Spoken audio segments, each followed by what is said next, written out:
Sejam bem-vindos a mais um episódio aqui do nosso Criminocast. Antes de tudo, quero pedir para você ir lá, curtir os nossos vídeos, comentar, que comentar ajuda pra caramba. E claro, se inscrever no canal, né? Que é o maior engajamento que você pode me dar aí. O maior agradecimento de ter você comigo se inscrever no meu canal, @Criminocast. Tem bastante aula lá também no canal. Assiste lá que você vai gostar. Bom, sem mais delongas, tô com um cara aqui sensacional. A gente tava aqui na pré, trocando ideia. Esse cara é um mundo, irmão. Um mundo. É o Fábio, policial penal, representante da categoria, sindicalista também. Conhece tudo de SAP, conhece tudo de polícia penal. Porra, já me dei bem demais. Esse cara tá montando um canal também dele aqui. Vou pedir para ele divulgar, porque aqui tá todo mundo junto, um segura aqui a mão do outro e vamos se divulgar. Conhece um monte de gente, porra, vai ser um papo muito legal. Fábio, seja bem-vindo, meu irmão. Doutor Maurício, muito obrigado aí pela oportunidade, obrigado pelos elogios. Inclusive hoje, esse mês de novembro, nós fazemos aí 25 anos de sistema prisional. Mandar um abraço lá para a turma do Belém 2, onde nós, 240 guerreiros e guerreiras, começaram o trabalho ali, quando o Mário Covas começou a desmontar as delegacias.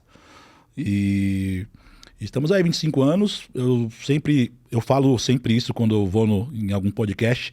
Eu tinha um sonho de ser carcereiro, eu trabalhei com 12 anos e levava alimentação para os presos na minha cidadezinha natal, Lavínia. Tinha um carcereiro lá que ficou muito amigo meu, o Moisés. Um abraço pro Moisés. E eu fiz uma redação, tinha que entrevistar alguém numa aula de OSPB. OSPB/EPT, que era Educação para o Trabalho. E eu entrevistei o Moisés e fiz depois uma redação que queria ser carcereiro. Aí passaram depois, né, em 2000, eu com 21 anos, tomo posse como agente penitenciário, que é o mesmo trabalho que o carcereiro, né? Que é uma categoria extinta da Polícia Civil, né? E hoje, mais orgulhoso ainda, já tinha orgulho, porque quando eu entrei, eu era concurseiro, fazia vários concursos, vim de uma família bem humilde. Então, a gente tinha que estudar mesmo para sair daquela situação.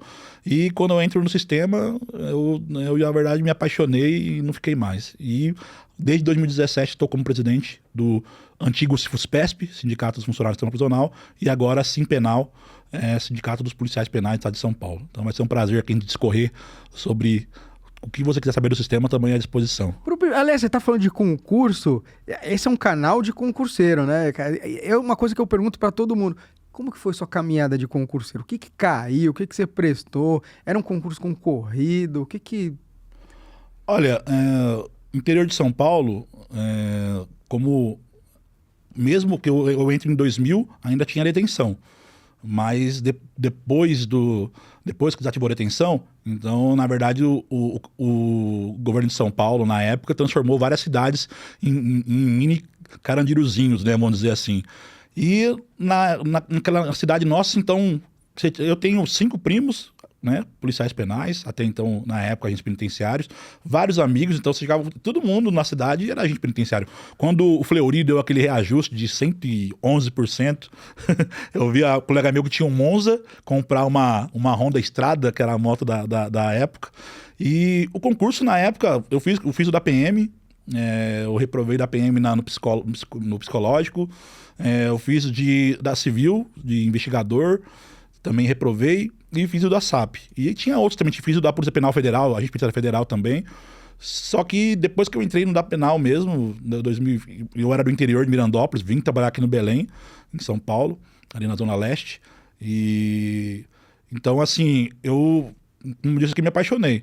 O concurso nosso, na época, era um concurso básico, era português, matemática, atualidades e algumas leis específicas ali, né? Conhecimentos gerais, minto, né? Era português, matemática, conhecimentos gerais e atualidades. Mudou muito? Era isso. Agora mudou. Tanto que esse é o primeiro concurso da Polícia Penal. É um concurso de 1.100 vagas, só que nós estamos com um déficit de mais de 9.000 servidores, mais de 9.000 policiais penais, ajuntando com as outras categorias que não tem concurso aberto ainda, nós temos aí um déficit de quase 15.000 servidores. E esse é o primeiro concurso, que é nível superior, 35 anos de idade, a idade máxima. A altura para homem e para mulher, 1,60 mulher, 1,65 homem, né? Acho que é isso. Inclusive a prova é totalmente diferente, vai ser a primeira prova mesmo que a gente vai ver as matérias que vão cair, né? Já tá ali direito, a parte de direito, matemática, português, e depois a parte de direito vai ter várias, as fases vão ser bem, inclusive a investigação social, né? Que já começou a valer no último concurso nosso mesmo de 2014 e 2017, já o pessoal foi sendo eliminado pela IS, que lá no passado também tinha a fase da IS, mas não era cumprida. E esse agora da Polícia Penal, uma estrutura que o nosso maior problema, aprovou-se a Polícia Penal, só que a nossa estrutura ainda está como de agente penitenciário. Então nós estamos tendo uma certa paciência com o governo, claro, com o nosso diretor da Polícia Penal. Porque tem coisas que agora nós temos que cobrar do aumento salarial, condições de trabalho, isso aí sempre vai ser do governo, que é o secretário. E o nosso diretor-geral da Polícia Penal, como se fosse o delegado-geral da Polícia Civil, né? Ele está ali o responsável para fazer as operações, né? É o nosso operacional. Então, essa parte do concurso, então a SAP, a Polícia Penal, ela está sendo construída toda desenhada. Ainda tem muita coisa para acontecer, por hora ainda tem muito sonho para se tornar realidade. É uma polícia em evolução, em construção, assim, né?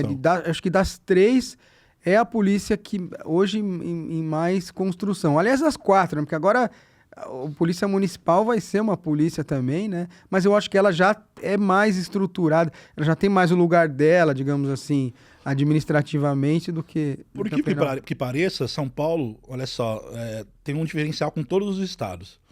Aqui em São Paulo, vamos dizer assim, o preso aqui em São Paulo é bem tratado. É um sistema estruturado, né? Estruturado. O que mais sempre faltou aqui foi a estrutura pro policial penal, pro antigo agente penitenciário, o antigo AEVP, que foram as duas categorias que foram... Né, que viraram policial penal. E os outros estados, o policial penal já tem armamento. O policial penal já tem colete, já tem a cautela. Em São Paulo agora, os AEVPs... o pessoal da escolta nosso, quando começaram a fazer a escolta, eles todo dia que tinha que ir pra base de escolta, tinha que se armar. Não tinha cautela ainda. Então começaram a cautelar também. Então, é o que eu falo sempre, né? Quem trabalha com preso é polícia. Nós recebíamos na época o RETP.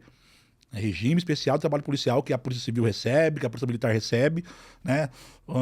Nós ficamos, inclusive, magoados aqui, chateados com o governo Tarcísio, porque o governo do PSDB, que era ruim, mas toda vez que tinha um aumento para as polícias, ele nos incluía no aumento.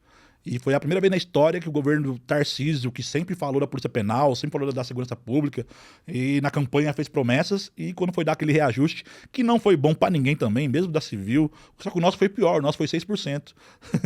Então, e deixou a gente fora. Então, a Polícia Penal é aquela... Eu costumo sempre dizer, né? A nossa maior batalha, a nossa maior luta, quando eu tomei posse como presidente do sindicato, era tirar a gente da invisibilidade. Então, hoje, nós somos referência nos meios de comunicação, né? Somos fonte realmente quente, gostamos de sempre falar a verdade. Então, não adianta um repórter vir falar comigo não tem... É o que é o que nós aprendemos na cadeia. A palavra é a verdade sempre, né? Então, partindo desse princípio aí, a Polícia Penal, ela tá começando, tá nascendo aquele filho. Nós não temos ainda o uniforme, já foi escolhido o uniforme nosso, vai ser um multicam black, vai ser um uniforme bonito, vai ser... as viaturas tem uma nova plotagem, né? E também ela vai estar toda preta, uma plotagem também bonita, só que ainda nem todos estão, nem em todo lugar. E com um dash funcional. Só que o polícia quer saber de duas coisas, né, doutor? Ele quer saber do salário. Infelizmente, São Paulo é o estado que mais arrecada e o que paga menos as suas polícias.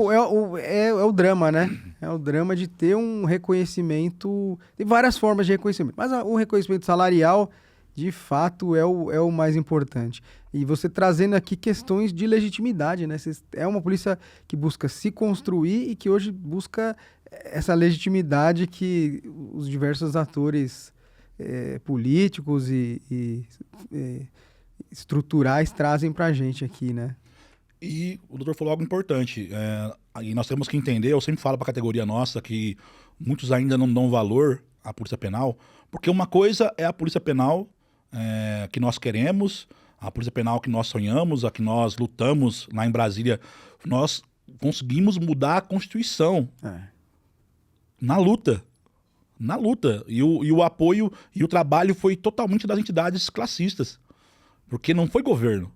Eu conto isso, o pessoal fica bravo, mas no dia do primeiro turno da votação, o Major Vitor Hugo, líder do governo, nos chamou, queria nos tirar de dentro do Congresso para uma reunião com o presidente. Nós pegamos o nosso presidente da federação, uma anunciação, falamos, ó, não vamos sair daqui não. E aí o Vitor Hugo, né, foi lá para dentro da Câmara, lá do Salão Verde, e aí ele fez a checagem e falou, né, ele mandou a mensagem pro Bolsonaro, porque o Bolsonaro dizia que estava sendo pressionado pelos governadores, que ia aumentar o gasto e tudo mais.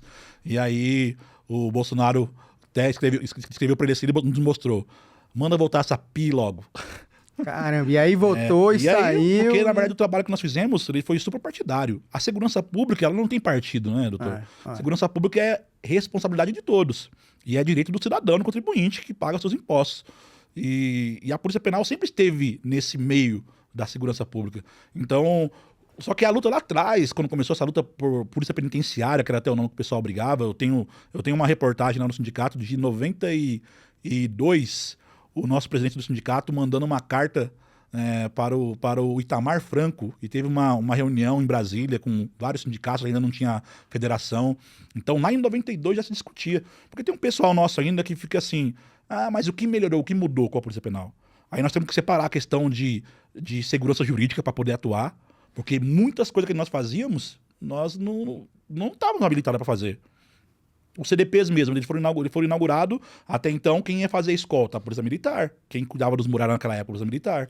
Nunca foi. Nós íamos sozinhos. Na época, eu não sei quanto tempo o senhor tem de delegado, mas nós conseguimos comprar uma arma na época. Ia lá o vendedor de arma, você comprava e o delegado te dava um registro ali, nós não tínhamos porte.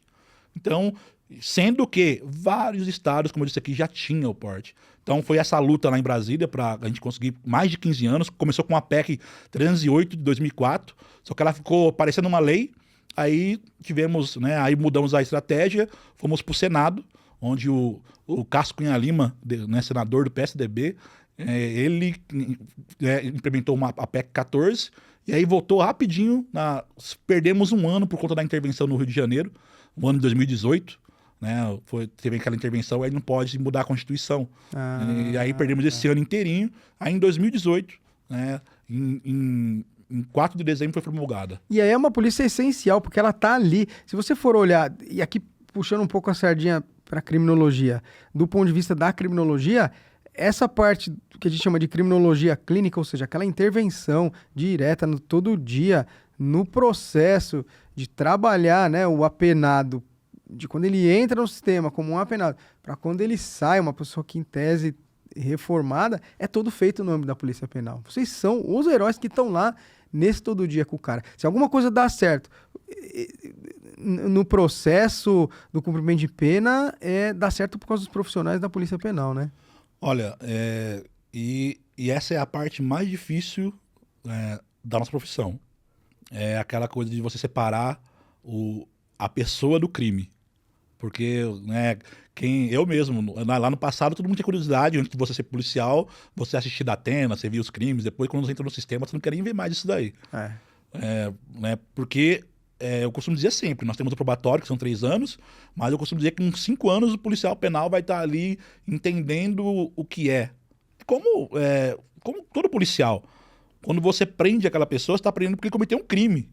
Ele desrespeitou a lei. Ele continua, a lei garante a sua dignidade. Então, o processo legal, né, a sua ampla defesa. E quando ele vem para nós, agora sim, nós temos o provisório, que antes de ele ser condenado, vai lá pra gente, né, desde 2000, né?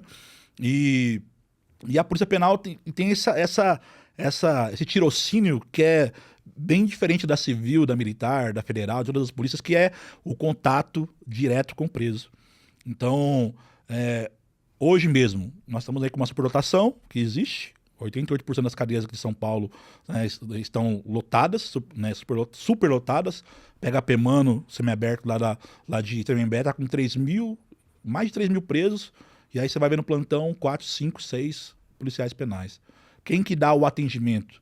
Quando o preso chega na unidade prisional, vai fazer a inclusão, tocar o piano, né, planilhar ali as digitais, fazer um questionário sobre a vida dele, o que já vem né, um prontuário ali pronto da Polícia Civil, aí nós temos que fazer o prontuário dele no sistema, e aí você começa, esse preso começa a conviver, você começa a conviver com ele. Se ele pegou 20 anos, vai tirar os seus 8, então ele vai passar 8 anos junto com a gente. Isso é criminologia acontecendo na prática, né? Na prática. Você concorda que é aquela coisa que a gente vê na lei de execuções, tá? Olha, o preso tem lá as perguntas e o cara vai responder, você vai traçar um perfil dele. Vocês fazem isso aí é a inclusão. É a inclusão. Né? E nós perdemos, né, o COC, o antigo COC, que agora é um hospital, né, estadual, que era o Centro de Organização Criminológica. Que era para isso. Que era para isso. O preso passava para ali primeiro, traçava o seu perfil, aí ele era mandado para alguma unidade prisional. E é isso que a gente aprende na criminologia. Só que isso é década de 80, né? Aliás, você falou de falar de Datena, falou de Tremembé. Essas séries que a gente tá saindo bastante série esse ano e o ano passado sobre cadeia, agora tem uma que tá fazendo sucesso agora, sobre Tremembé. O que tem de realidade e o que tem de ficção nessas séries, assim? Como que vocês assistem, assim? Conta um pouco pra mim disso. Assim. Olha, na verdade, todo mundo, como eu disse aqui, a gente acaba ficando meio avesso a assistir. Você se assiste até, né, inclusive eu, por conta até do meu trabalho também, como representante classista, sempre vai vir esse tipo de questionamento, a gente assiste e sempre é aquela visão romântica do sistema. Lógico que todos os autores ele têm a liberdade poética ali, não sei o que vai implicar em questões, a gente está vendo polêmicas aí, né? Do Christian Cravinhos, porque, né, usou a calcinha e aí o namorado dele apareceu na televisão falando que namoraram, e ele falou que não, que é passado.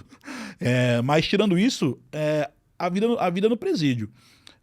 Aquela unidade prisional ali, ela é muito diferente de todas as outras. Você tá falando de Tremembé, de Tremembé. Porque ali eles misturaram muito, porque lá em Tremembé são várias unidades.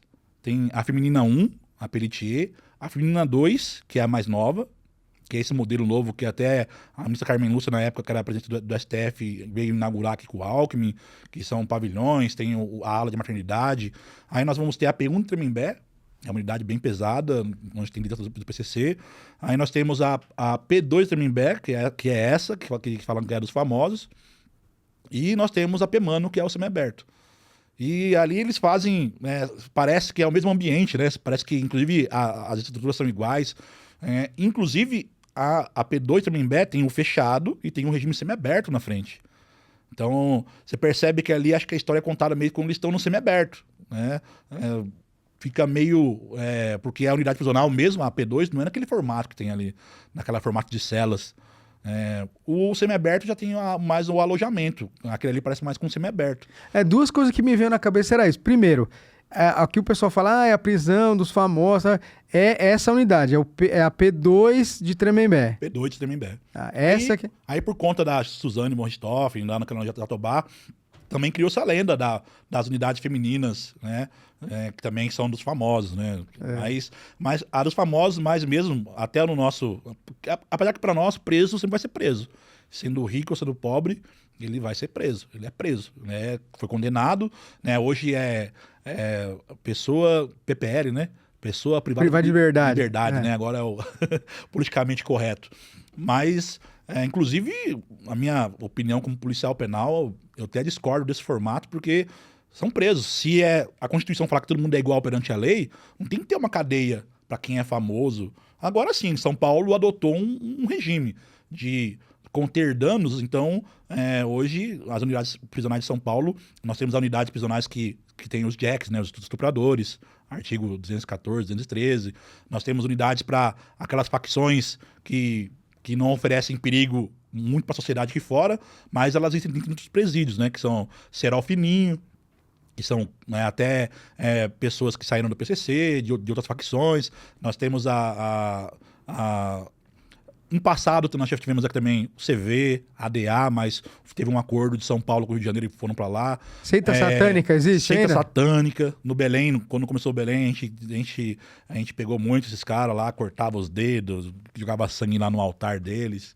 E, nossa, dava um trabalho quando incorporava à noite lá. Sabe uma coisa que eu reparei na série, assim, é que, e você falou também, eu não tinha falado nada, mas você reparou que o formato das celas, né, tem muito espaço ali, e a impressão que eu tinha das cadeias que eu já fui é de que elas são mais truncadas, elas são mais apertadas, um ambiente... Acho que é uma liberdade poética para o cara poder filmar, para ele poder ter espaço, poder criar ali o plano de cena, né? Mas ali, na verdade, dá a entender que é um semiaberto, não fica claro. Porque ali depois passa que eles ganharam a saidinha, então eles estão meio semiaberto. Semiaberto realmente tem um espaço que eles estão... Né, todo semiaberto tem uma ala um pouco mais aberta.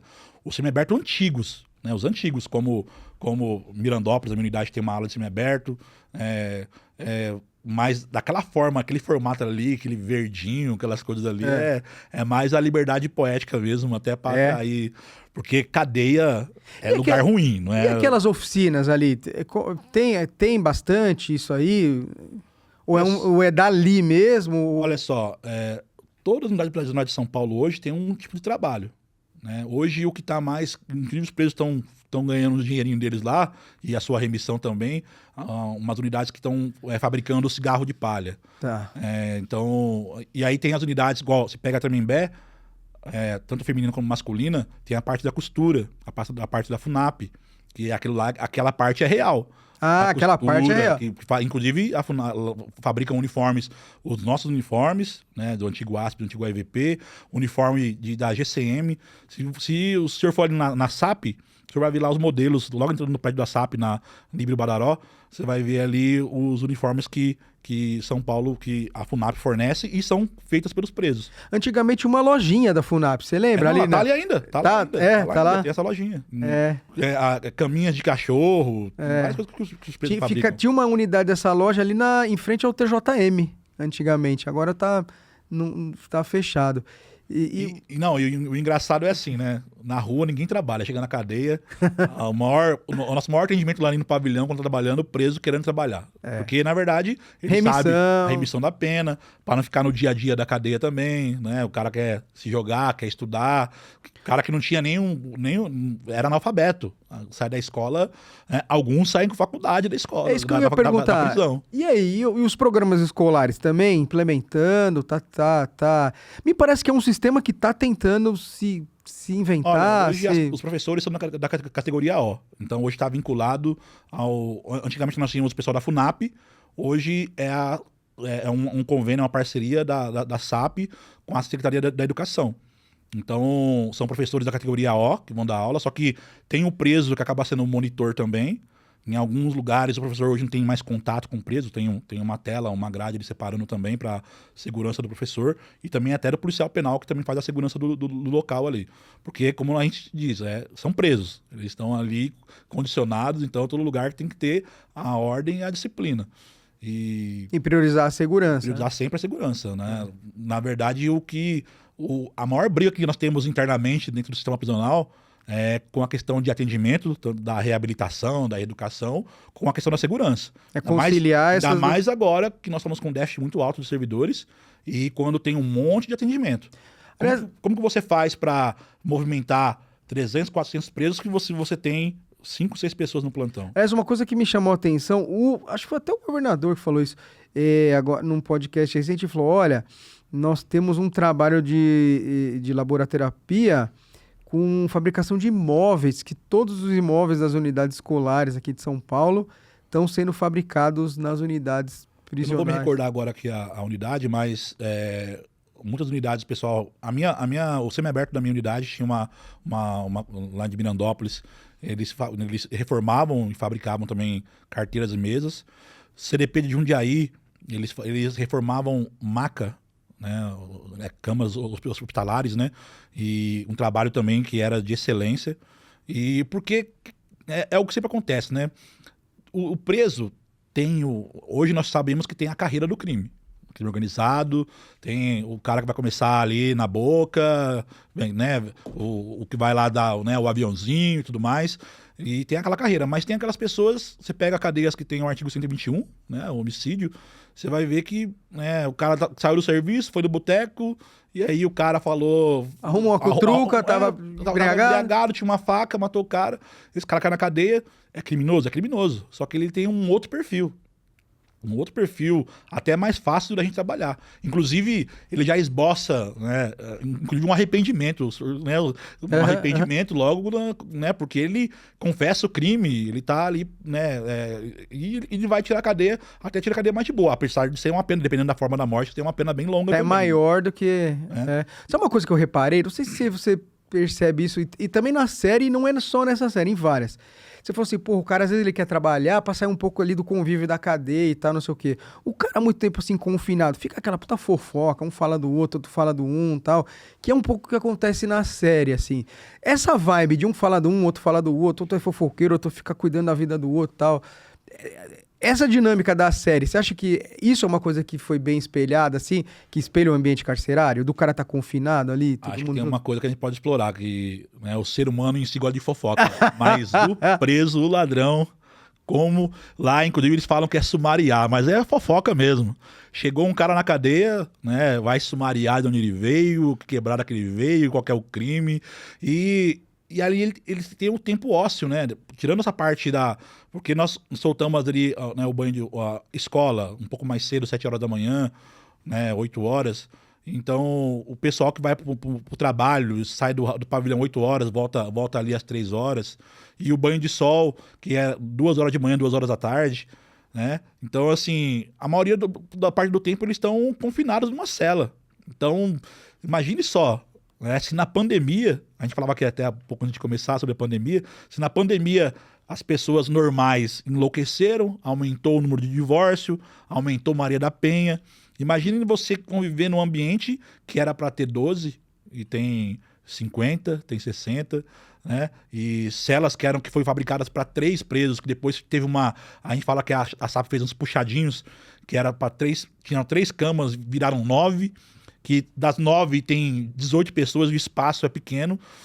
Eu não estou aqui falando, defendendo o preso. Entendi sua abordagem, mas tá confinado, bastante gente apertada. E eles vão ficar ali mesmo. Na verdade, existe aquela zoeira, né, muito grande entre eles também. O preso lá ele tem que se municiar no que ele fala, como também até nós no plantão também, porque os polícias também, se falar uma coisa com conotação, né, tá todo mundo sempre de segundinha ali para pegar o seu milho quando a gente fala lá no interior, né?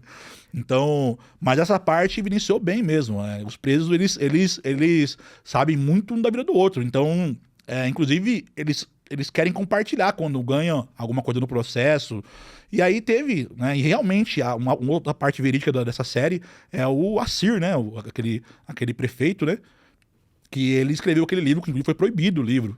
Né? Inclusive, eu não sabia que tinha sido proibido. Foi proibido, inclusive, né, até divulgar que estava vendendo na Enjoei lá, mas parece que já brecaram também as vendas, porque esse livro foi vendido depois, né, a própria juíza, porque ele revelou essa vida dos presos, né, o que ele ouvia, a versão do que ele ouviu também, porque assim, esse livro, nunca tive acesso a ele, mas ele conta porque ele ouvia as histórias dos presos e ele ia relatando, mas com certeza, ele tinha um repórter que ia visitar ele realmente, e falou que ia ser venda, então com certeza devem ter dado também aquele lado mais romântico, aumentado um pouquinho mais. A gente vê até na série, né, né, dando um spoiler aqui, né, o Nardone sempre se fazendo, né, que não foi ele falando que não foi, e porque tem alguns presos que ficam nessa paranoia mesmo, tem muitos que, né, a gente costuma dizer que lá é o país dos inocentes, né, ali ninguém cometeu nenhum tipo de crime, né? Interessante. Sabe uma coisa que eu também fiquei... Outra coisa da série que eu falei, puta, isso tem que perguntar pro Fábio. A vida de cadeia é muito cheia de rotina, né? Conta pra gente, ou pro cara que tá assistindo, que não tem, como é que é essa rotina? Porque me parece que aquilo ali é uma coisa meio padronizada, não é? Sai, aí tem a refeição, aí tem uma outra atividade, aí volta, aí não sei o quê. E a série parece que ela aproveita também essa coisa de tudo ser regulado pra construir uma narrativa. Como que é na vida real essa em comparação à série, essa coisa da rotina, assim? Olha, nós temos vários tipos de sistema, né? Nós temos de regimes, né? O regime fechado, regime aberto. Os CDPs e o regime fechado, eles são parecidos. O regime aberto, eles também são parecidos em termos de rotina, só que o preso tem aquela um pouco de maior liberdade, né? Você pega a PEMANO, é uma unidade que tem 21 mil metros quadrados. Então é a unidade, E o cara circula nela durante o dia? Como é que é, Fabio? O IPA, né, que era Instituto Penal Agrícola. Mas tem uma hora que abre a porta e o cara circula? Como que é? Me conta, 8 da manhã você vai lá e abre a porta. Vamos falar no fechado. Vou falar da minha prática, CDP do Belém 2, P1 de Lavínia, Riolândia e Mirandópolis. Chegamos cedo, aqui no interior, aqui na capital, o horário do plantão das 7 às 7, 7 às 19, e das 19 às 7 da manhã. No interior, das 6 às 18, 18 às 6 da manhã, é o horário do plantão. Chegou na unidade prisional, o que você faz primeiro? A conferência, que é a contagem. Vamos ver se tá todo mundo aí, se ninguém cavou, ninguém pulou. E pro preso é o contou, né? O famoso contou. E nessa hora que a gente fala que a contagem é até a vida do policial penal. Porque é ali que se ele contar errado, abraçar uma contagem errada, fugiu alguém, ele vai colocar a sua carreira em risco. Então E aí nós temos o primeiro desafio do dia, que uma unidade que é para ter, uma cela que é para ter 12. Quando eu falo aqui da questão eu estou defendendo o policial penal, porque se tivesse 12, se tivesse 6, se tivesse 3, se tivesse 1 naquela unidade, conforme ela foi projetada, seria muito mais fácil, a gente fala, né, chama-se na luta sindical de condições de trabalho, para nós até liberar o plantão, mais rápido. Agora você pega uma cela que é para ter 12, tem 40, você vai ter uma dificuldade. E você tem que fazer. É a sua... E não vou falar nem conta da atribuição, é a atribuição nossa, mas é também a sua... É a sua vida funcional que está em jogo também nesse momento. Então, e aí você começa... geralmente na contagem, sempre acontece alguns eventos. Porque eu, como policial penal de 25 anos, já, né, com um pouco de experiência, então quando eu vou trabalhar no pavilhão, eu já falo pro preso a cartilha. Como que eu trabalho, assim, assado. Eu até falo a seguinte frase no final, depois que eu dei o resumo de como que trabalha. O que é seu direito é seu direito, o meu também é o meu direito, a gente vai se respeitar, então, se quiser pagar para ver, vai ver. Eu não tô aqui para arrastar ninguém, eu quero aqui tirar minhas 12 horas, fazer meu trabalho e ir embora para minha casa, para minha família. Só que aí, de vez em quando você tem a tal da Maria Louca, né? Há algum tempo atrás foi até proibido, porque os presos davam muito trabalho de você chegar na hora da contagem e o preso tá bêbado, tá loucão. Ou o cara começa a ficar folgado. Ou o cara também que tá drogado. Porque geralmente o maconheiro, a maconha, o cara não dá muita brecha, né? Mas o álcool, existe dois tipos de alcoólatra, né? Do cara que fica bêbado. Tem o alegrão demais, que quer fazer gracinha com o policial, e tem aquele que tá nervosão, quer descontar a raiva no mundo. Então, aí já tem problema, já teve situações de você ter que parar o plantão, nem liberar o plantão da noite, pegar todos os presos e conduzir para o pavilhão disciplinar. Porque xingou o policial, né? Tá dando trabalho. Tá dando trabalho, deu novidade, e a gente vai fazer nosso papel. Aí chegou lá, contou os cara. E aí? Acabou, mesmo que deu novidade, a gente bateu a contagem, arrastou o que tinha que arrastar, aí vai ser pago o café da manhã. Tá. Tem toda a cadeia, no seu CDPs, tem a cozinha, então vai ser pago o café da manhã. Então vai ser servido, os presos da cozinha trazem o carrinho ali do café da manhã, pão, café e leite, até os raios, nós jogamos para dentro do pavilhão, e os presos na faxina, os presos que trabalham ali no pavilhão, vão distribuir o café da manhã. Acabou o café da manhã, recolheu o carrinho, 8 horas, o banho de sol. Aí sim, abre todas as celas. Agora, no passado, né, eu sou da época antiga, nós entrávamos no pavilhão, e era chave, abrir cadeado, e você na hora da contagem, você já ia abrindo os cadeados, para depois tinha só o chavão, na hora da soltura, você ia passando o chavão. Hoje está automatizado, 90% das cadeias de São Paulo são automatizadas. Então hoje é um botão, você toca uma sirene, os presos já foram, né, condicionados para isso, e você apertou o botão, as portas se abrem, os presos saem, e aí tem um mirante que você vai olhando os presos. E eles vão para um pátio tomar um banho de sol. No passado, nós tínhamos até... vai fugir o nome aqui agora. Existia uma formação. Os presos saíam da cela e iam para a parede. Então, você ia abrindo cela por cela, né? CDP do Belém 2. Você começava ali da cela 8. Todo pavilhão tem 8 celas. Você começava da última cela, os presos iam saindo. E é só que ele tinha que esperar nesse paredão. Até você sair e bater o clique na grade para eles né, irem tomar o banho de sol. Aí eles se deslocavam pro pátio. Pro banho. Só que na hora da saída do banho de sol, você já olhava pro preso a questão da barba, questão da roupa, do uniforme, né? Se ele tivesse fora do padrão, você já não deixava nem ele sair. Você dava pro preso, na época, era o amarelo. Se ele reincindisse, você até podia colocar uma falta nele para ele responder lá numa sindicância e poder pegar lá 10 dias de disciplina, né? Afetar no seu... Tanto que lá no passado você escutava muito assim dos presos mais antigos. O senhor, não me escreve não. Pode me quebrar no pau. Muitos Ele presos precisava tomar um sacode do que tomar uma pena lá disciplinar. No passado, eles falavam assim, não me escreve não, pode me quebrar no pau, porque vou perder benefício, não sei o quê. Mesmo quando você deu um flagrante, né, quando começou a pegar celular, ou então droga, faca no passado, né, que eles faziam muitas facas artesanais, tiravam da grade e tudo mais. Então, e beleza, soltamos o banho de sol, aí tem aquela rotina, porque o preso, ele tá ali preso, mas como eu disse aqui, a única coisa que ele perdeu foi a liberdade. Ele tem direito a acesso à carta dos seus familiares, ele tem acesso à educação, ele tem acesso ao seu prontuário, ele, né, tem advogado da FUNAP na casa. Então, vai ter ali o bilhete, que é o famoso pipa, que aí tem o preso lá responsável, que ele vai recolhendo, ele vai recolhendo esses pipas, e ali, né, com um policial penal experiente, já fala pro preso, ó, soltei o banho de sol, né, acabou de soltar o banho de sol, já vem trazer as demandas do dia. Entregou os pipa, então agora é hora que eu tenho que observar eles no banho de sol, liberar os atendimentos que tem do dia. E essa questão dos pipas, né, dos bilhetes que ele tem, das demandas, o rol de visita, que é de 100%, 99% é o rol de visita, que é para arrumar o rol de visita, para o familiar vir e tudo mais. E vai passando o dia. Na rotina do dia, você observando no Mirante, aconteceu comigo no pavilhão 4, lá da P1 de Mirandópolis, os presos da faxina, eles micharam, né? Eles abriram uma cela da faxina. Eu estava no Mirante, aí, né, flagrei eles abrindo a cela, aí na hora, lógico que a população estava toda solta, então você tem que ter esse tirocínio de entender que tem um momento certo para tudo. Quando acabou o banho de sol, né? Essa época ainda era na chave, não era automatizada a Eles cadeia. vão pra tranca de novo. Porque quando você vai trancar a população, a gente começa a trancar do fundo, quando era na chave, né? Então, eu começava do fundo, vinha trancando, né? A porta, e quando o preso sai da cela, a porta é fechada. A cela não fica aberta. Só fica aberta no final de semana, quando tem visita. E entrei no pavilhão, normalmente também, sem dar nada, né, sem dar nenhuma, né, do que eu ia fazer com os presos. Tranquei, né, lá em Mirandópolis são 2 andares, então o zelador do pavilhão 3 e trancava a parte de baixo para mim, e eu trancava a parte de cima. Depois no 3 eu trancava a parte de baixo e ele de cima. Aí, quando ele trancou lá embaixo, que ele trancou, eu falei pra China, pra tranca.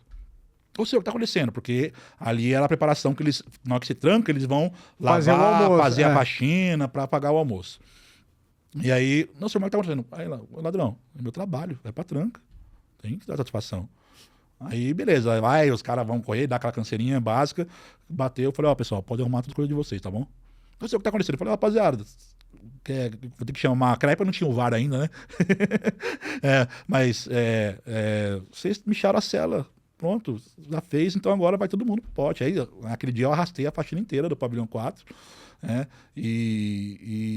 Aí é a rotina. Você, quando tá ali na hora de banho de sol, você observar os presos, além de você liberar os presos para atendimento, porque quando o preso sai do pavilhão também, ele vai para enfermaria, ele vai para um atendimento com o advogado dele, com o oficial de justiça, você tem, né, que dar a geral no preso. Né, o preso que era o seu pavilhão ali, você vai dar, né, a geral. Hoje é a geral pelado mesmo. Então o cara é despido totalmente para não ter nenhum tipo de subir com alguma arma, com alguma coisa, bilhete, nada. Não pode sair do raio com nada, sem ter autorização, é claro. E aí essa nossa rotina, né? Na verdade, nós somos a polícia daquele local. Eu costumo comparar sempre que ali é uma cidade, Perfeito. tem uma população carcerária, e nós somos ali a polícia. Então, nós somos aquele pessoal que vai estar direcionando ali a população para os seus direitos que sobraram ainda, né? Educação, assistência social, psicólogo, o seu advogado, o oficial de justiça, quando vem lá para dar mais uma cana neles, né? E algumas coisas hoje mudaram muito, né? Hoje nós temos a teleaudiência, né, nos CDPs. Então, eu não sei por que não implantou totalmente ainda.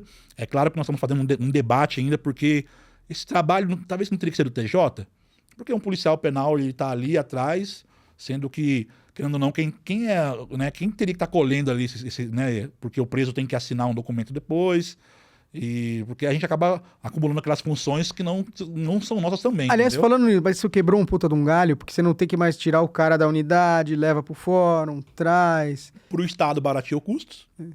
Mas tem uma vantagem do aspecto... E também a questão da segurança do policial. É isso que eu ia É perguntar. porque, né, quando um preso vai para uma escolta, imagine só um preso que vai ter que ser ouvido, ele tá aqui em São Paulo, ele vai ter que ser ouvido lá em Jandira, na delegacia. Uma simples oitiva. Então, e aí os presos quando estão condenados já, né, quando já estão condenados, que aí tem uma audiência do juiz, que ele tá lá no interior, tá lá na minha cidade de Mirandópolis, e o crime dele foi aqui em São Paulo. Ou na Baixada Santista. Aí tem que sair o preso, colocar numa viatura, tem um linhão que sai toda semana no interior, vários linhões em todos os lugares, que ainda sai mesmo com material de audiência, porque ainda não colocaram. Só que hoje nós estamos nessa... a tecnologia vem para ajudar, a gente entende isso. Só que às vezes, hoje nós com o Dash funcional, aquele policial penal que está ali, né, acompanhando a teleaudiência, e ele tem que pegar o preso. Tá fazendo o trabalho de 2 ou 3, tá fazendo um outro trabalho. Tá fazendo outro trabalho, porque a gente fala do desvio de função. Aí, tanto é que a gente tem um debate, até na nossa federação, qual seria o local correto da Polícia Penal? De estar no executivo igual nós estamos ou no judiciário? Porque depois que a pessoa vai presa, para quem que nós temos que responder todo dia? Para quem todo dia o nosso diretor tem que responder? Quem que faz a correição dentro da unidade prisional? O preso é do juiz, né? É do juiz. É. Então, a gente viu que o CNJ criou uma polícia aí na canetada, né? Criaram uma polícia judiciária na canetada lá, né? Abriu um concurso. Inclusive, tem um pessoal que veio treinar no nosso stand aqui em Franco da Rocha. Um armamento muito, né, muito bom, salários bons. e nós continuamos aqui, a gente fala, né? São Paulo, o PIB maior do Brasil, o estado mais desenvolvido, e paga muito mal as suas polícias, né? Aliás, falando nisso, falando de tamanho e tal, o Sistema Paulista é o maior do Brasil, né? Da América Latina. Ah, me conta isso, cara. Isso é um mundo, aqui, né? Aqui em São Paulo hoje nós estamos batendo aí 220 mil presos. Já chegamos no passado a ter 235 mil presos. Até antes da pandemia, tivemos 235 mil presos. Estava numa crescente. Aí na pandemia, com aquelas várias questões de comorbidades que teve e tudo mais, caiu para 190 mil presos. Tá. E agora já começou uma crescente de novo. Estamos com quase 220 mil presos. E é o maior do Brasil. É o maior do Brasil. É o maior da América Latina. E aí nós temos a questão da facção criminosa, né, que parou São Paulo em 2006. Né? E a gente percebe, né, na época, eu tenho dados do nosso sindicato, eu lembro que tem uma matéria no Estadão do nosso presidente, o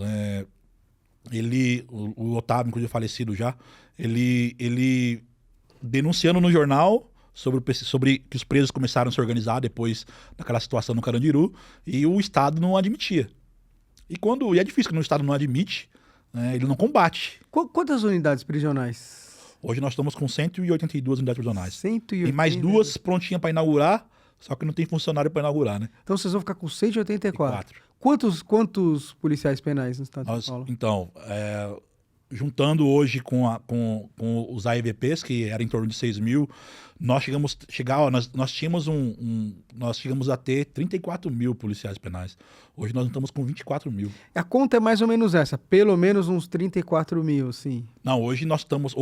Digo, o quadro completo seria uns... Quadro completo, o ideal... Não, o ideal pela resolução do CNPCP, né, lá do Conselho Nacional de Polícias Criminais e Penitenciárias, ele diz que a cada 5 presos tem que ter um policial penal. Tá. Se nós fôssemos por essa conta, São Paulo, nós tínhamos que ter mais de 40 mil policiais penais. Tá. Eu costumo dizer, até como, né, sindicalista e policial penal, que nós tínhamos que ter no mínimo 2 policiais penais por posto de trabalho. Foi quando eu comecei. Tá. Quando eu comecei era 2, em cada posto de trabalho você tinha 2 policiais penais, na gaiola você tinha 2 policiais penais. Nos por essa pavilhões, conta, quantos caras a gente tinha que ter? Então aí você vai ver, dependendo do tamanho da unidade, que tem as unidades as mais antigas, igual a minha unidade de Mirandópolis, os CDPs. O CDP que eu trabalhava quando a gente começou tinha 62 policiais penais no plantão. Hoje esse mesmo CDP vai estar com 10 no plantão, só que aí você tem as férias, licença prêmio e folga. Então, aí hoje nós temos o DGEP, né? Que é igual a DGEM e a Igual a DGEC lá, é igual a nossa. DGEC da Civil. Que o cara trabalha na FOP. Pra quem não e sabe, é isso. É o bico legalizado. Bico legalizado. O Estado nos Cara, proíbe de fazer bico na rua, mas aí ele na abriu a brecha. folga, um do dia da folga, um terceiro dia da folga.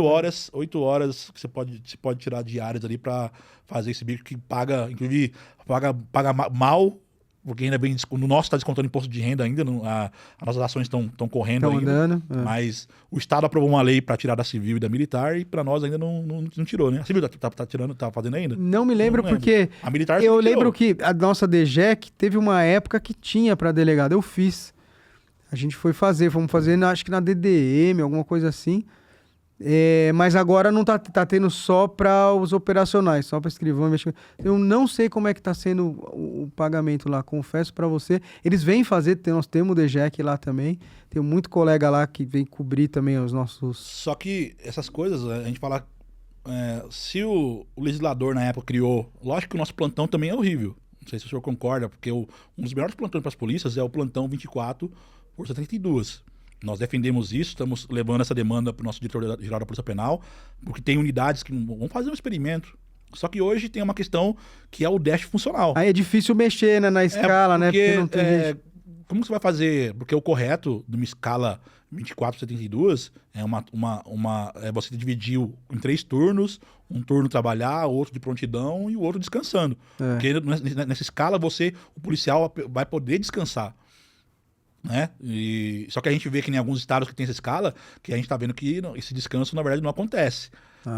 Em São Paulo também, hoje nós temos o alojamento que era dos antigos AEVPs, então daria sim para fazer, mas a gente precisa de ter precisa recompletar. Essa... Aí quantos são então? São 34? Nós estamos hoje com 24 mil. Tá, Não, mas aconteceu algo terrível esse ano. Todo mês de abril, 30 de abril, o Estado publicou suplementos com o número de servidores de cada pasta. Tá. E esse ano, nós tínhamos cargos na SAP de 38 mil, juntando o agente penitenciário e o AEVP. Tá. E eles sumiram com 12 mil desse número. Tá. 12 mil, que a nossa lotação máxima era 38 mil. Então tinha os cargos vagos, né? E esses números sumiram. Da noite pro dia foram lá tirar esses números, sumiram. Hoje nós temos 24 mil trabalhando. Junto com o antigo ASP e o AEVP, com os dois. Tá. E nós temos as outras carreiras, né? Que também não posso deixar de falar deles aqui, oficial administrativo igual tem na civil. Nós temos o oficial operacional, que era um antigo motorista, que é um pessoal que foi penalizado demais, porque o pessoal nosso do sistema prisional, eles eram motoristas do sistema prisional. Aí viraram esse oficial operacional, que tem em todas as secretarias. Tá. Nós até fizemos um lobby para transformá-los em policiais penais, mas o governo não aceitou. Eu tô fazendo tô perguntando porque eu tô fazendo a conta, porque eu tô mais ou menos lembrando da gente também. A gente tá nosso quadro acho que seria 41, 42 mil completo. E vocês estão em 18 e mil, tá né? 18, 19, alguma coisa assim. Ou 21. Eu não lembro agora, porque deu uma subida porque teve os concursos. E vocês, mas no mundo inteiro, viu? Vou te falar que às vezes eu sigo às vezes também o pessoal, o sindicalista também, até de outras polícias, Nova York e tal, Los Angeles. Os caras também lá estão. Nova York tá desesperada. Os caras não sabem o que fazer. Falou, ó, se o ano que vem não contratar, acho que 5 mil caras, colapso operacional dos caras lá também. O que mais me irrita na famosa bancada da bala, naquelas pessoas que dizem defender a segurança pública, igual a gente vê aqui o governo Tarcísio, que vem da linhagem do Bolsonaro, que fala que bandido bom, bandido morto, que tem que prender e tudo mais. Só que como que você quer discutir segurança pública sem ter o operador da segurança pública? Porque eles podem fazer... É igual, né? Surgiu aí o boato que talvez, né, Tarcísio ofereceu para mandar a polícia para ajudar no Rio de Janeiro. E aí, como está o estado de São Paulo? Tem condições de tirar aqui? Porque tem um déficit de polícias aqui em São Paulo. Tem condições de tirar a polícia daqui para mandar para o Rio de Janeiro? Né? Então, o problema nosso sempre é o gestor, né? Eu acho que a segurança pública, nós temos que inventar algum mecanismo na Constituição que ela devia ser intocável. Você viu um projeto de lei que fala o seguinte, ó, quando o déficit for maior do que 5%, o cara é obrigado a fazer concurso. Você chegou a ver esse bizu aí? Parece que é um projeto de lei que eles estavam querendo... Não sei de onde partiu, para onde estava indo. Eu sei de um tema que foi julgado no STF, não vou lembrar aqui o número dele, que ele deu uma brecha para nós, sindicatos, entrar com ação para obrigar o Estado a fazer os... contratar. Eu lembro que quando eu estava estudando para concurso, para delegado, acho que estou falando de 2008, assim, eu lembro que tinha um estado, pode ser o Piauí, eu acho, era um estado do Nordeste, que a lotação dos caras era, tipo, 400 delegados e tinha 90. Não tinha 25%.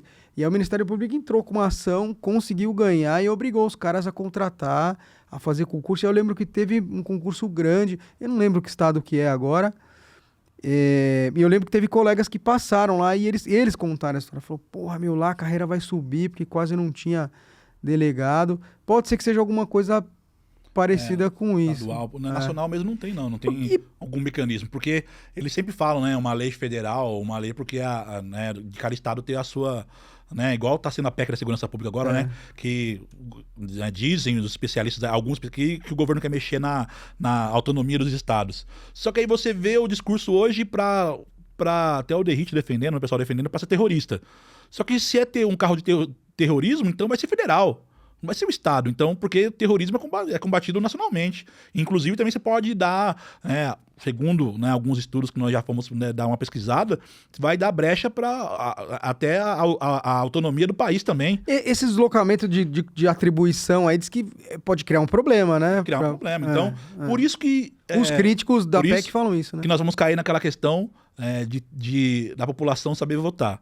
Porque essas coisas, você viu, quase passou aquela PEC da blindagem para dar mais blindagem ainda para os deputados. Se não fosse a população ter se levantado, né, ficou muito feio. Porque realmente fala-se muito de segurança pública, fala-se muito, mas age pouco. Porque eu não consigo acreditar em quem fala da segurança pública, mas não valoriza quem está na ponta. É isso que eu ia te perguntar. Qual que você acha que é a dificuldade? É uma dificuldade de orçamento? É uma dificuldade de conceber as políticas públicas? Onde que você acha que é o gargalo, assim? Bom, São Paulo, hoje, eu posso falar aqui sobre o governo Tarcísio. O governo Tarcísio, a maioria do governo dele veio de fora, né, eles não eram de São Paulo. Na campanha, eles fizeram muitas e muitas promessas. Nos primeiros meses, até o próprio Derrite, né, na Alesp, falando que ia ter um aumento, todo mundo ali achando que ia ter aumento, que ia ser, numa puta expectativa e tal. Expectativa grande. E aí eles viram que o buraco, né, acho que era mais embaixo, né? Questão de orçamento. E aí começaram também a usar isso a favor deles. Começou a diminuir a arrecadação. A Polícia Penal nossa, hoje eu respondo, fui condenado agora numa sindicância administrativa. Estou 2 meses sem salário. Esse mês veio o primeiro desconto, mês que vem o outro. E eu estou respondendo uma 8 PADs. Porque o Tarcísio, com a gente, foi até pior. Não nos deu aumento lá em maio de 23, para as polícias, nos colocou com 6%, e o nosso secretário foi na Alesp, falou, lá está gravado na Alesp, que o nosso aumento viria junto no mesmo mês, em agosto, e viria a diferença. E não veio. Nós tivemos, quando eles não deram esse aumento, nós fomos para a Alesp, como a categoria, negociamos com o líder do governo, começamos a negociar na Casa Civil, 1, 2, 3 reuniões. Na última reunião, a polícia, as 3 primeiras reuniões, promessas, todo mundo empolgado. Quando foi na última reunião, falou que não ia ser bem daquele jeito, não ia ser retroativo, não ia vir a diferença do reajuste, e a Polícia Penal, eles iam nos chamar em setembro de 23 para negociar. E aí aconteceu que passou o mês de setembro, não nos chamaram. E aí nós começamos a fazer o combate, que é o papel do sindicato. As minhas críticas, as minhas cobranças ao governo começaram a virar a PAD. Né? O governo que fala tanto sobre liberdade de expressão, liberdade de expressão, não respeita a legislação, porque os sindicatos eles estão na Constituição, e aqui em São Paulo existe uma lei específica que nos dá o poder de fiscalização nas unidades prisionais. Inclusive, nós somos proibidos pelo atual governo de fazer esse trabalho nosso.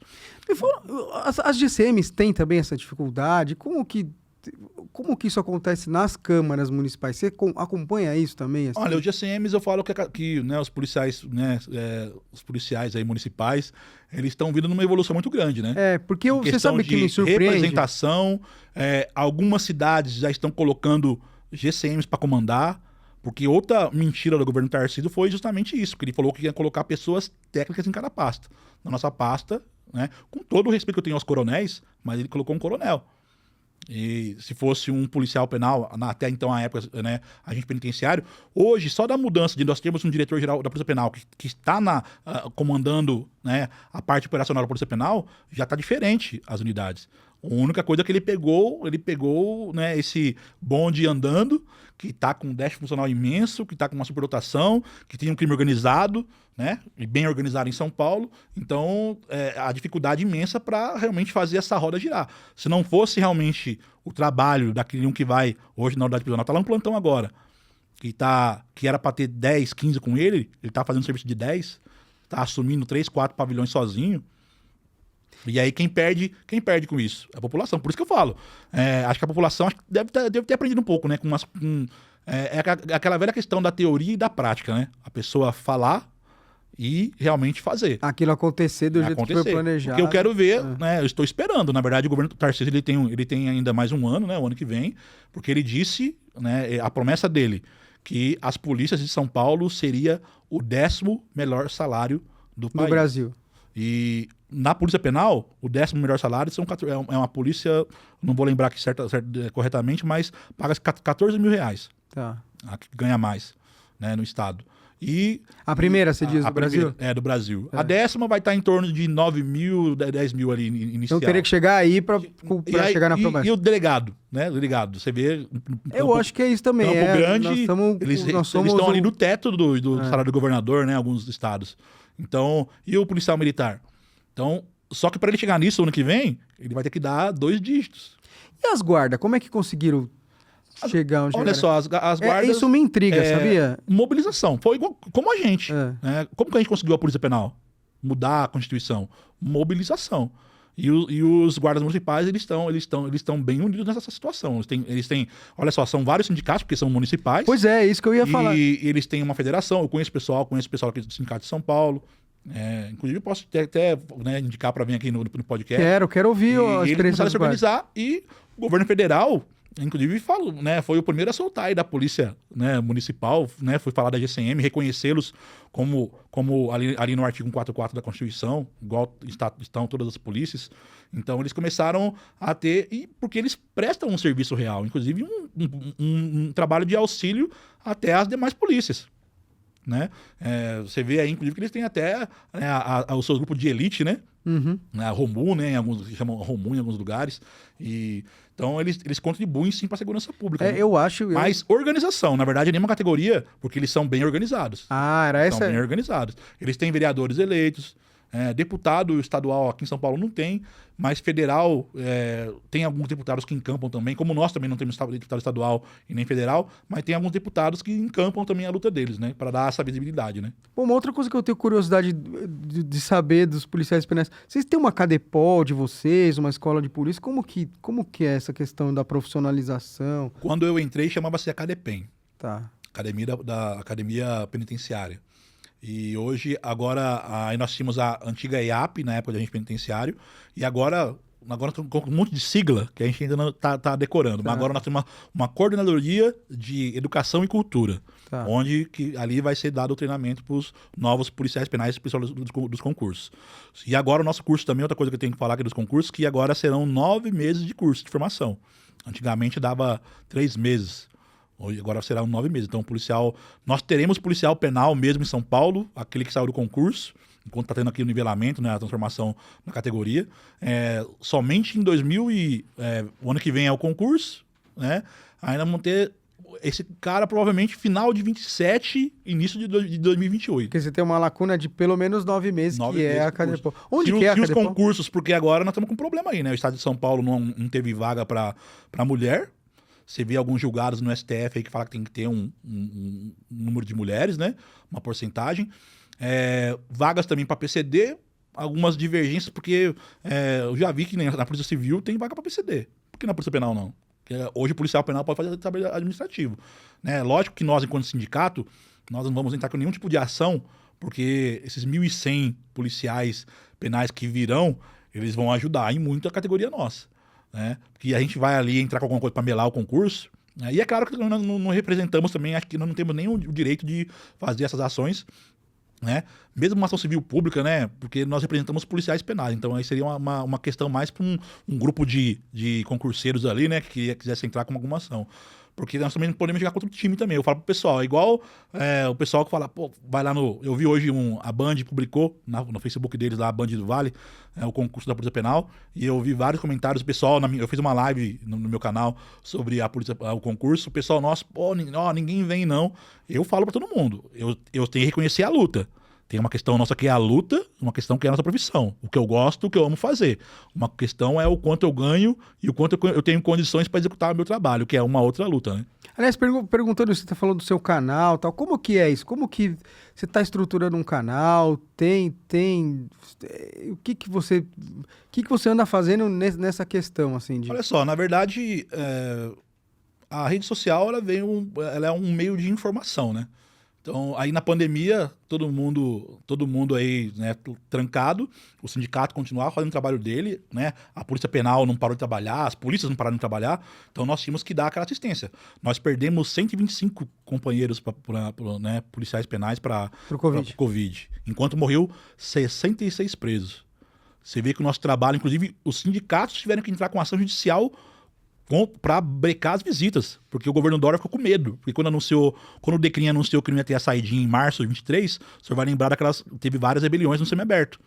E aí o governo Dória ficou com medo, não brecou, tava ali vindo todo, né, o fechamento de tudo, e as visitas nada. Nós entramos com ação, ganhamos a ação judicial e brecamos a visita. Como que foi isso aí? Como que foi essa adaptação ao Covid? Como que foi a experiência do Covid no sistema prisional? Primeiramente foi, olha só, o nosso policial penal aqui em São Paulo, nós temos em torno de 80% que é do interior. Então esse policial penal viaja.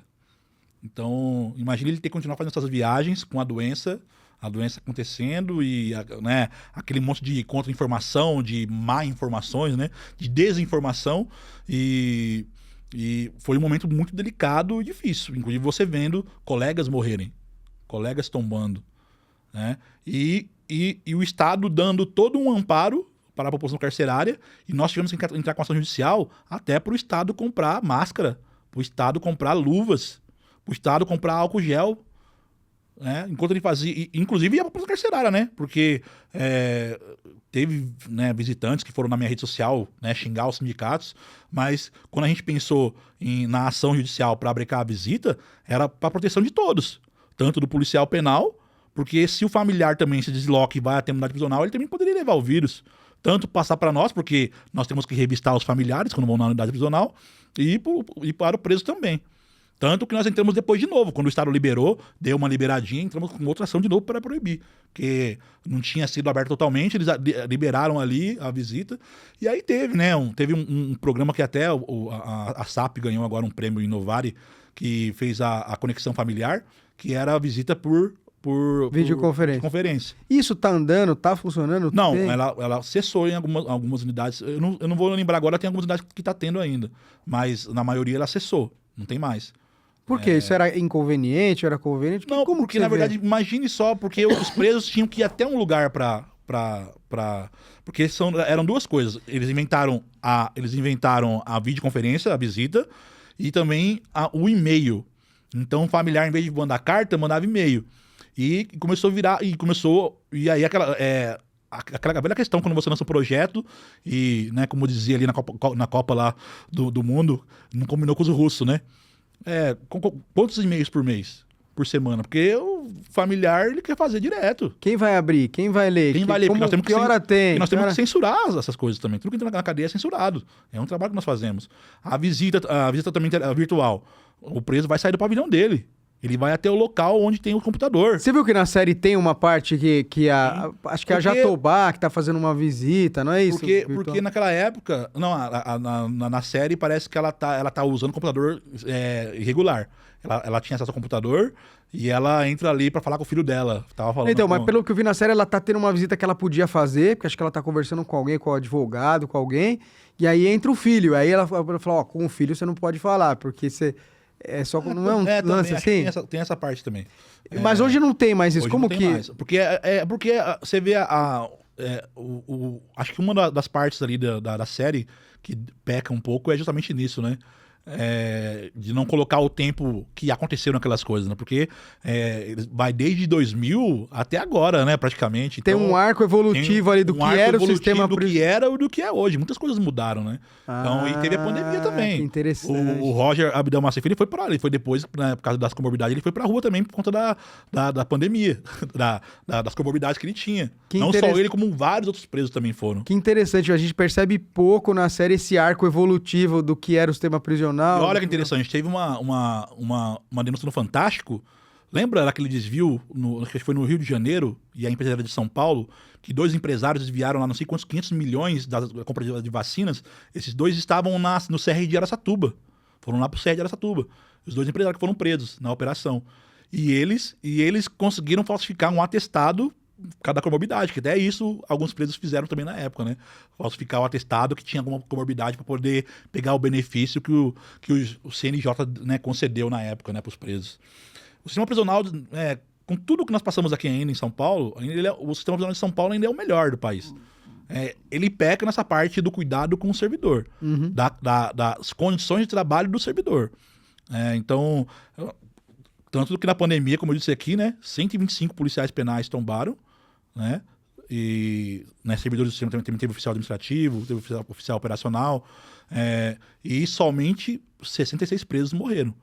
Então, quer dizer, a proteção, você vê que o nosso trabalho, o sacrifício do policial foi maior. Até por quem, vamos dizer assim, a sociedade vê que não merece, né?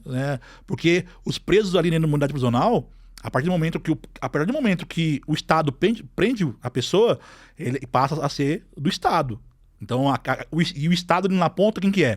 É o policial militar que fez a prisão, é o delegado, o policial civil que está ali na oitiva, tá com eles, e nós depois na pena do preso. Se você tivesse que olhar para esses 25 anos, o que você acha que foi a maior mudança? Não, realmente, acho que o marco histórico nosso é a Polícia Penal, que era uma luta de décadas. É uma luta, como eu disse aqui, desde 92. A gente pegou lá um jornalzinho que o nosso presidente... o ex-presidente do sindicato, falecido também já, o Darcy, ele esteve em reunião com vários sindicatos do país, lá em Brasília, cobrando o Itamar Franco da Polícia Penitenciária na época. Porque até então, um dos objetivos nossos no passado era mais por conta da Previdência. Os mais antigões do sindicato, porque a Polícia Civil e Militar tinha a aposentadoria especial e nós não tínhamos. Nós conseguimos depois da especial, aí nós perdemos agora na emenda 103 do governo Bolsonaro da Previdência. Hoje só a Polícia Militar em si tem a aposentadoria especial.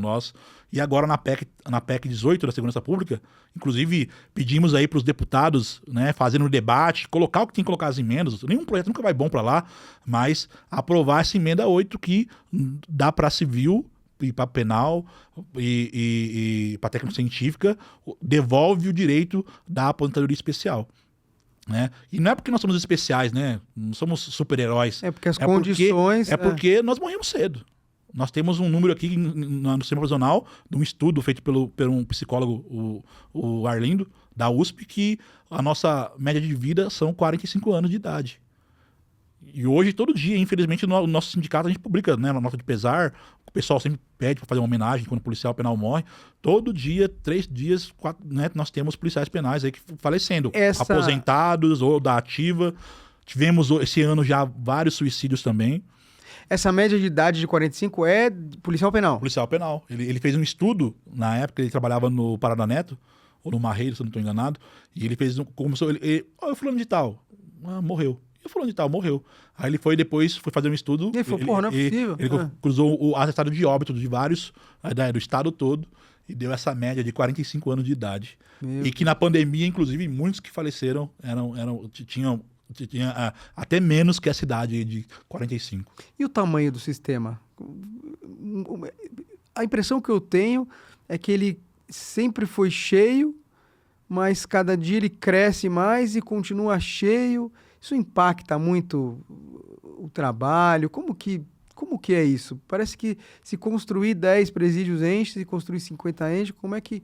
Eu vou voltar até para te responder naquela rotina nossa, né? Porque, como eu disse, se na unidade prisional tivesse naquela cela 12 presos, em cada cela, que nem as cadeias compactas, os CDPs, igual o Belém que eu trabalhei, são 8 celas, são 8 pavilhões, com 8 celas cada um, e cada cela com 8 vagas. com 12 vagas. Então seria 96 presos ali naquele pavilhão. Então, lá no passado, eu tinha mais um colega para me ajudar. Nós trabalhávamos em 2. Hoje, você tem o dobro de presos e tem um cara sozinho. Não só para cuidar desse pavilhão, para cuidar até de outro. Porque o déficit está imenso. Aliás, E aí, esse impacto que você disse do tamanho, porque São Paulo, quando a gente fala do maior sistema prisional de São Paulo, do Brasil e da América Latina, não é só o maior também em número, é em expansão territorial. Você pode ver que os outros estados é bem acumuladinho. Você vê que o estado já é pequeno em expansão territorial. Aí não vão ter um estado como Minas Gerais, que é um estado grande também. Mas as unidades são concentradas. Não, mas também tem algumas distâncias. A Bahia, que tem muitos também que estão bem exponencial. Só que São Paulo, você pega ali Potim, né? Que tá ali em Aparecida, e você pega Caiuá, lá no extremo oeste, né? Então assim, imagine você ter que remover um preso, que aí de repente por alguma questão ele tá lá em Caiuá e ele tem que responder algo lá em Potim. E aí a tecnologia para funcionar, os CDPs foram criados, outra coisa que também não funcionou nos CDPs, não sei se o senhor vai lembrar, era o juiz julgar o preso ali no CDP, ele não iria pro fórum mais. Olha, se eu vi 3, 4 audiências no tempo que eu fiquei aqui no Belém, 1 ano e meio, 2 anos, foram muitas. Então o sistema prisional de São Paulo, ele é maior, ele é complexo em tudo, porque tudo que você vai fazer aqui em São Paulo é imenso. E aí, o Carandiru, que era o nosso calcanhar de Aquiles, né? 7 mil presos que tinha naquela unidade, sempre várias situações, né? As rebeliões, o nascimento da facção. Mas depois isso daí foi expandido. Como começou a usar ali, né, 2000, na década de 2000, né, globalização, o sistema prisional também globalizou. Porque eu trabalhava aqui em 2000, em São Paulo, o sistema prisional aqui em São Paulo era um, lá no interior era outro. Era me conta isso. Totalmente diferente, porque no interior tinha uma disciplina mais rígida, porque, inclusive por conta da cidade, né? Aí depois, quando eu vim trabalhar aqui, que você vai entender? Porque o policial que tá ali naquele pavilhão, ele mora no mesmo lugar, por ele ganhar mal, não ganhar bem, ele mora no mesmo lugar que o preso. Eu tive acesso a um estudo da USP, que fizeram na USP lá com policiais, porque eu vou falar de mim mesmo, né? Eu venho de uma família pobre. Eu também tive várias oportunidades. Se eu tivesse que fazer coisa errada lá na minha cidade de Lavínia, por mais que não tenha um crime tão organizado, mas tinha lá o pessoal, que eu sei que tem até colegas meus, amigos meus que estão presos hoje, que foram pro caminho errado. Agora, imagine em São Paulo, tinha colega nosso que chegava na chefia e falava assim: ô chefe, tira do pavilhão lá, do pavilhão 6 lá, porque o pessoal ali é tudo da minha quebrada, onde que eu moro. Né? O Tarcísio agora inventou aí, né? Lançou aí o projeto do Moradia Segura. 300 mil reais. Aí você vem em São Paulo, você vai comprar o que com 300 mil reais em São Paulo? Onde você vai comprar uma casa? No interior o cara já consegue. No interior você pode, apesar que uma casa lá na minha cidade de Mirandópolis, vizinha do meu filho ali, tem uma casa que custa 220 mil reais, só que também tá na periferia da cidade. Não tá lá no centro, não. Entendeu? E lá, inclusive, nesse lugar, né, que o meu filho mora, esse dia atrás teve até o Águia teve por lá, teve troca de tiro e mataram um cara lá ligado à facção traficante. Eu tô fazendo as perguntas... E olha só, você vê como que o crime hoje globalizou. Eu trabalhei, né, a gente fundou uma casa de recuperação em Mirandópolis em 2013, 2011, 2012, 2013, por aí. E aí tá, esse trabalho social que a gente fazia, e aí você tinha ali o contato com porque a maioria desse pessoal que vai pra casa de recuperação, tem aqueles que estão fugindo da polícia, tem aqueles que estão fugindo do traficante, e tem uns que querem realmente mudar de vida. E aí eu lembro que um dos alunos ali, a gente fala aluno lá, eles falavam assim que a primeira vez que ele usou droga foi na primeira boca que teve em Mirandópolis, que veio por conta dos presídios, que as penitenciárias de Mirandópolis foram inauguradas na década de 90, a P1 em 91 e a P2 em 92. Então, e esses familiares que geralmente a gente acompanham o preso, porque quem vai sair, né, de uma cidade, que nem São Paulo ou Baixada Santista, e vai para um outro lugar sem condições? Porque a gente sabe também o preconceito que essas pessoas vão ter na cidade. Eles vão conseguir emprego lá? Você não tem nem emprego, porque o mal do interior é isso, né? Por isso que o interior ele é recordista em concurseiros, Porque no interior, o que o cara Estado faz? é um grande empregador. É o Estado que emprega. Aqui em São Paulo, você vai, cada 10 unidades, você vai ter pessoas de Venceslau, de Mirandópolis, de Prudente, né, de todo o interior de São Paulo. Então, o sistema, como você falou aqui, o sistema institucional é grande. O sistema prisional de São Paulo ele é grande. E ele é diverso também? Assim, Também. O Tremembé é muito diferente do resto, qualitativamente. Olha só, falando. tem um boato aí que até saiu no G1, saiu em alguns canais aí, que estão falando que talvez vai ser desativada a unidade. A SAP até fala que ela não vai falar nada, que ela, nessa mesma reportagem que saiu. Como eu disse aqui, eu também discordo, porque todo preso, todo mundo não é igual perante a lei. Rico, pobre, é para ser assim na prática, mas a gente vê que não é. Porque o preso de... Porque hoje, como eu disse, desde 2006, 2007, hoje nós temos, que nem se pega a cadeia de Iaras, que é só para Jack, para estuprador. Tá tendo algumas mudanças aí agora. Você pega a cadeia de Paulista, são várias facções. Tem o Ceral Fininho, tem a Seita Satânica, tem uma ala, um raio só para homossexuais. Você pega aqui o Parada Neto para crimes sexuais também. Aí tem algumas unidades igual a Mirandópolis, um semiaberto aqueles chamados neutros, igual a Andradina. Então o sistema já abriga locais que dá para atender esse público aí dos famosos, de crimes midiáticos.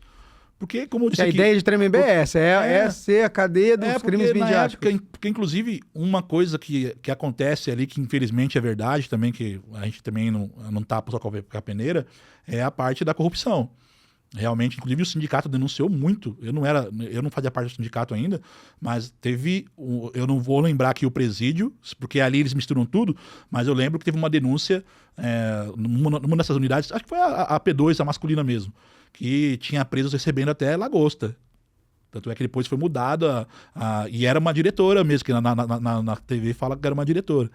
Então foi até mudar uma diretora. E o pessoal antigo também contava isso. E foi até um combate do sindicato, dentro do sindicato, que a gente faz esse trabalho, porque inclusive quando nós temos algum corrupto no nosso meio, seja do alto escalão, ou seja lá no fundo da cadeia, ele compromete também a nossa segurança. Então não é do interesse do... Então o sindicato também, quando chega isso para nós ajudamos, quando chega a denúncia, levamos a quem de direito, porque faz mal. Se o cara leva um celular para um preso, esse cara não é policial penal, é um bandido. Aliás, vestido. Se ele leva um celular, esse celular é usado para quê? Para planejar a morte de polícia. Igual agora nós temos o nosso coordenador, Medina, lá da região oeste, ameaçado. Como que... tudo bem que hoje a gente sabe que o trabalho da SAP hoje o trabalho do policial penal está muito bom, porque tem muitas cadeias que estão fora do ar, igual os presos falam. Então hoje nós temos raio-x para a alimentação do preso, nós temos o scanner corporal. Então o policial penal às vezes também passa pelo scanner corporal. Então ele sabe que seria o pórtico que nós temos ali, o portal, se apitar, ele vai passar no scanner corporal. E essa cadeia fora do ar... E eu também sou favorável, igual eu já disse para muitos diretores, para a direção da Polícia Penal, já disse para eles. O Estado também podia, tal dia, porque no passado nós tínhamos uma tal de bolinha branca, bolinha preta, que você tomava geral pelado. Tudo bem, até eu como sindicalista, o direito do servidor, tal, mas a gente tá falando de segurança pública. Aquela época, porque igual eu falava, mesmo não estando no sindicato na época, quando tinha lá no Belém, eu peguei essa parte aí da revista Pelado, e por que eu vou me negar se eu não devo nada? Inclusive eu já tive unidade prisional como sindicalista, porque o diretor da unidade ele pode escolher assim quem pode ser revistado para entrar, lá ele tem essa prerrogativa. Tem alguns diretores, quando eu vou visitar a unidade, ele fala assim, olha, pode vir comigo. Eu falei, doutor, eu quero passar pelo... O diretor manda pra caramba na unidade. Eu quero passar ali pelo scanner, porque eu quero ser... Porque, inclusive, se eu ando todo sistema prisional. Se eu não for revistado, e aí? Eu não quero sair daqui como suspeita, porque, inclusive, nas apurações preliminares, quando você acha o celular, o sindicante vai lá perguntar para você se você passou pelo scanner, porque eles também vão investigar como entrou aquele celular. Então, você pega o celular... E se você, na investigação, porque uma das coisas que vai ser investigada foi como esse celular também entrou na unidade prisional. Ou seja, você achou o celular, mas também vão perguntar o que esse celular estava fazendo lá e você vai ser olhado aí também. O Estado peca muito, Eu acho que hoje tem tecnologias para bloquear o celular, devia ter em todas as unidades prisionais. É claro que nós temos unidades prisionais que não acontecem mesmo, porque até aquela população, como eu disse aqui, unidades que são oposições aí do PCC, essas facções menores, né? Tem até o Partido Caipira também, que tem em Bauru lá, que é dos presos do interior. Então, você vê que tem presos que não têm muitas condições. Então, você sabe que nessas unidades quase não aparece celular. Nós temos unidades em São Paulo, vamos colocar em torno de 50 a 60, que nós não temos novidade nenhuma. A única novidade que nós temos todo dia é o déficit funcional, que todas elas hoje estão sendo atacadas pelo déficit funcional. Mas tem população, presos que tem idade avançada. Tem unidade prisional, Paraguaçu Paulista, eu lembro uma época que morria preso toda semana. Por quê? Morria porque era maltratado? Porque era espancado? Não. Eles se matavam? Não. Morria porque o cara tava com 70 anos, era artigo 121, e aí tá, ficou velho. Eu vi um senhorzinho lá até a gente fala senhorzinho, né? Porque a idade, até por conta da educação que a gente foi criado, a ficha dele era monstruosa, matador de aluguel. Só que tava já no final da vida, morava no raio 1 ali da PM de Mirandópolis, mas tava todo torto, teve AVC, teve tudo. Porque, eu falo, aquela população ali daquela cidade chamada penitenciária, CDP, semiaberto, aquela população, ela tem todos os efeitos de uma população aqui fora também, ela envelhece. E penas mais longas, segura o cara até muito mais velho. Talvez você comece a ver essa tendência? Esse caso que eu falei aqui mesmo é um preso que pegou aquela lei dos 30. A pena dele, a minha unidade lá é bem pesada. A maioria dos presos lá são penas de 100 anos a 200 anos. E agora tem aqueles que pegaram a lei dos 30 e aqueles agora que a gente marcola, que é a lei dos 40. E essa é uma tendência de ter preso geriátrico, né? Sim, sim. E os presos geriátricos, assim, a questão porque pressão alta, diabetes, um AVC... Porque tudo no unidade prisional, ele é feito com segurança. Então, e a segurança exige você tem que tomar medidas que, para ter segurança, você tem que agir com cautela. E a cautela, às vezes, vai ser um pouco mais morosa, né? À noite, né? Por isso que nós falamos do déficit funcional. O déficit funcional, ele é tão ruim para nós, policiais, como para os presos também. Porque quem socorre o preso... É o policial penal. Então, se tem pouco servidor, quer dizer que os presos também vão ser afetados com menos direitos. Então, às vezes a gente faz até debate com entidades de direitos humanos, porque até para eles apoiarem a nossa pauta de déficit funcional. Porque, no final de tudo, um advogado, já tive conversando com alguns advogados criminalistas, que ele fala, tem alguns que falam comigo, puxa, o que está acontecendo? Eu vou lá na unidade e falo, doutor, déficit funcional. Então, como eu disse, se aquela unidade vai operar com segurança, ela vai operar com segurança. Então, algumas unidades hoje, uma promessa agora do nosso diretor-geral da Polícia Penal é fazer o contato zero com os presos. A minha unidade AP1 de Minas é assim. Então, desde a hora que o preso sai do pavilhão até o seu atendimento, ele não tem contato com nenhum policial penal. E é investir em tecnologia para isso. E tem algumas gaiolas, até por conta do déficit, algumas gaiolas que são automatizadas. Então, agora eu falo sempre, não é só esse trabalho. E numa blitz, como você faz? Ontem mesmo tivemos uma operação na Pemano, até a imprensa que achava que era alguma rebelião, mas foi uma transferência de presos que exigiu que o nosso grupo de intervenção rápida, o GIR, fosse lá, ajudar a fazer essa transferência. Porque não tem corpo funcional para fazer transferência. Aliás, uma rotina. Vou te fazer a pergunta que essa vai ser difícil responder. Qual foi a história mais cabulosa, assim, que você fala, puta, porque você tem história, Fabio, você tem, puta, dá pra gente fazer 50 horas de... Mas me conta se a mais marcante pra você. A mais marcante na minha carreira foi a do Fernando Dutra Pinto, aquele secretário do Silvio Santos. Conta pro pessoal que tá assistindo, quem era o Fernando Dutra Pinto? Fernando Dutra Pinto era um aventureiro. Igual o pessoal falava na cadeia, era um garotão, um meninão. Foi o sequestrador do Silvio Santos. Porque um bandido mesmo, um sequestrador de verdade, não faria o que ele fez. Depois que rodasse ali, depois que foram presos lá os parceiros dele de crime, o irmão, o Marcelo lá, o pirata, a Jennifer, que era a namorada. Se fosse um bandido profissional, ele pegaria o dinheiro e ia assumir e ia dar assistência, igual todo presidiário aí de carreira, todo criminoso faz. E no caso em tela, ele voltou para casa do Silvio Santos. Quem esperava, E quem esperava então que um condomínio daquele fosse tão fácil de entrar. Sinal que a segurança privada também um pouco não funciona, né? Porque quem tá ali é segurança privada. Então, quem imaginaria que ele iria fazer aquilo? Mas o que mais me chama a atenção nesse caso é que eu tive 2 colegas que foram presos. Inclusive, eu tenho uma dívida com eles ainda. Porque eles já saíram da cadeia, estão no regime aberto, porque eles foram absolvidos em primeira instância. Aí, em segunda instância e na terceira, confirmou a pena deles. Porque todos falam que nós espancamos o Fernando Dutra Pinto. O Fernando Dutra Pinto, ele teve uma... Ele estava na unidade prisional que você trabalhava? CDP Belém 2. Tá. Logo após, vamos recapitular, logo após ele sequestrar o Silvio Santos e ter aquela negociação toda, o Alckmin, governo de São Paulo, deu a garantia de vida para ele. Ele foi para o CDP do Belém 2 e ele ficou no pavilhão disciplinar, isolado de todos os presos. A prisão dele, se eu não me engano, aconteceu em outubro, se eu não estou enganado. Em outubro, acho que foi por aí, setembro, outubro. E em dezembro,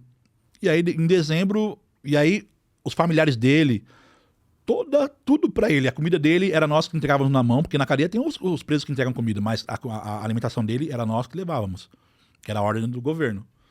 Então ele era, ficava um policial penal ali às 12 horas do plantão. Nessa época nós não tínhamos 10 funcional.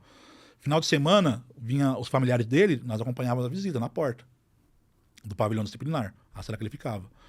E querendo ou não, e aí você vê como ele não era tão malandro assim, tão criminoso assim, que ele achava que nós éramos amigos dele, né? Alguns policiais penais que estavam sempre ali na custódia dele, ele achava que era... Tanto que quando ele desceu pro pavilhão, aí foi feito lá, a advogada dele, ele concordou e tudo, passou por... Aí veio a ordem para ele descer pro pavilhão, foi pro pavilhão 6, e fomos fazer uma blitz na cela 52.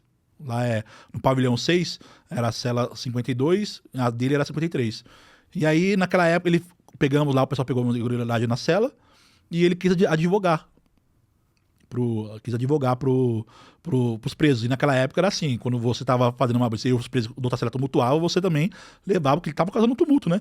E ele até desacatou o nosso chefe, o Matheus, na época, desacatou o Matheus, e aí foi pro pavilhão. E lá no pavilhão disciplinar, ele foi pra cima do pessoal que tava contendo ele. E quando acabou a blitz, eu saí, que eu fui render um colega lá da ala de semiaberto, e quando eu tô retornando da delegacia, porque teve uma fuga, teve uma evasão no semiaberto, eu fui lá no 91 DP, o Matheus tava retornando do IML, com o Dutra Pinto, que ele tava contra o policial penal, tinha machucado a mão porque o Dutra foi pra cima dele, e aí começou a investigação. Sindicância. Eu fui responder lá no 91 DP. Me convocaram lá para dar um depoimento, como para auxiliar no inquérito. E aí eu chego lá, o pessoal a gente conhece, eu não sou policial civil, mas a gente conhece o sistema de investigação. Me colocaram num quartinho lá, e 3 delegados, e uma hora o cara começou a falar grosso comigo. Congesta, né? Uma congesta.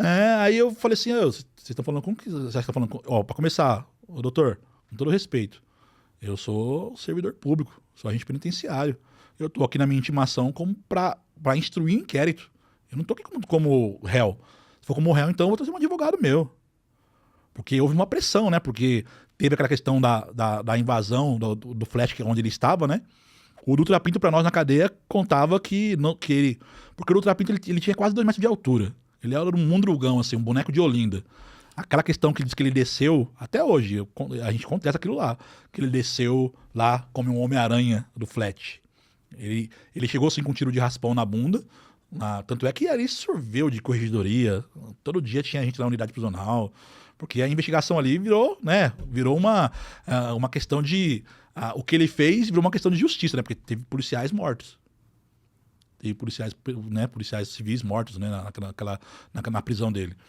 Então, e aí esses 2 colegas meus, infelizmente, né, passado a fase, aí tá no julgamento, que todo o processo legal, onde a juíza de primeiro grau é ela que tem acesso a tudo, às provas, aos autos, às testemunhas, o pessoal nosso foi absolvido. E aí o Ministério Público recorreu, e aí veio essa condenação de 4 colegas, só que 2 pegaram regime aberto, não foram exonerados, e esses 2 foram, além de ser exonerados do serviço, também foram presos. Aí você imagina o cara... Aquela noite, E o dia da morte do Dutra Pinto, porque eu também estava no dia da morte dele. Ah, era isso que eu ia perguntar. Ele não morreu nessa ocasião. Não, eu estava no dia da morte. Tanto é que teve voltando um pouco mais na linha do tempo, no dia, em dezembro, quando acontecem as festas, porque nesse dia que ele vai para o pavilhão disciplinar, teve essa situação, foi pro ML e voltou, aí ele fica no pavilhão disciplinar.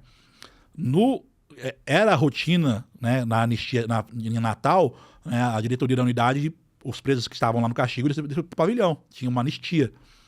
Né, que estavam no pavilhão disciplinar, tinha uma anistia. O Dutra Pinto ele voltou pro pavilhão. E naquele dia foi servido uma bisteca, porque lá é um CDP que não tem cozinha, marmita terceirizada. Aquela dia serviu uma bisteca de porco, que não só ele, como vários policiais penais, teve uma intoxicação alimentar. E o Dutra Pinto ele tinha bronquite asmática, que era a crônica que ele tinha.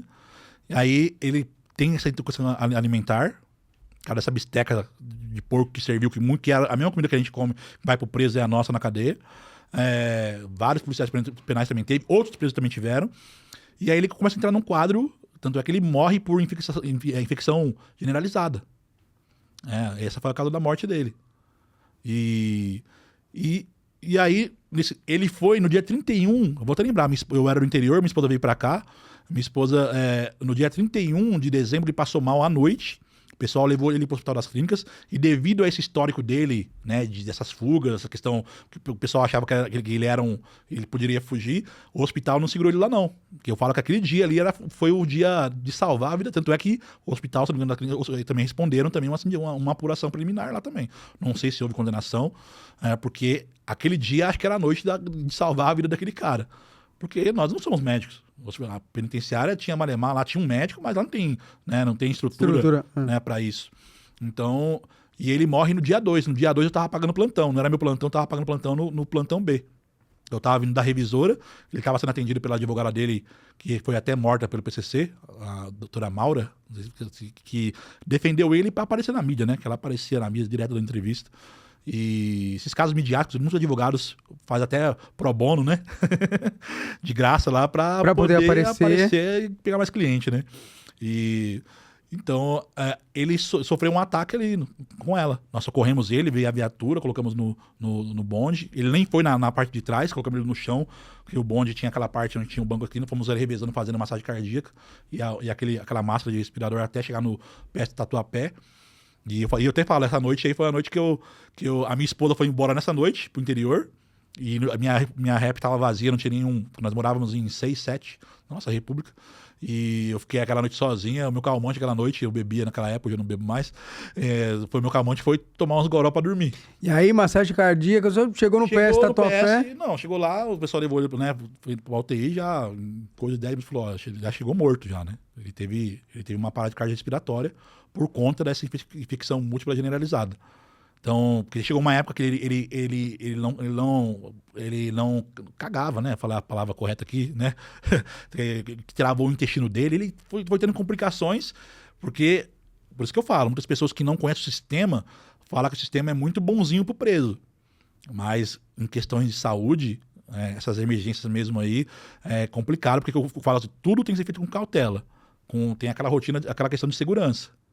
E tem também os presos que forjam. Por quê? E por que isso acontece? Porque tem uns presos que já tentaram fuga, forjando aí, que estavam doentes. E a hora que falou óbito, você falou, putz, mais uma sindicância. Não, porque é justamente isso, né? Porque você tá no seu trabalho, porque o policial, todo policial, né? Não só o penal, o civil, o militar, na sua atribuição de policial, ele vai se deparar com umas ocorrências dessas e mesmo ele levando o preso para fazer, né, para salvar a sua vida pro hospital, ainda vou ser investigado, né? Como eu fui, né? O colega nosso, um delegado lá, apontou o dedo na minha cara, falou, você tem que falar a verdade. Eu falei, doutor, mas que verdade?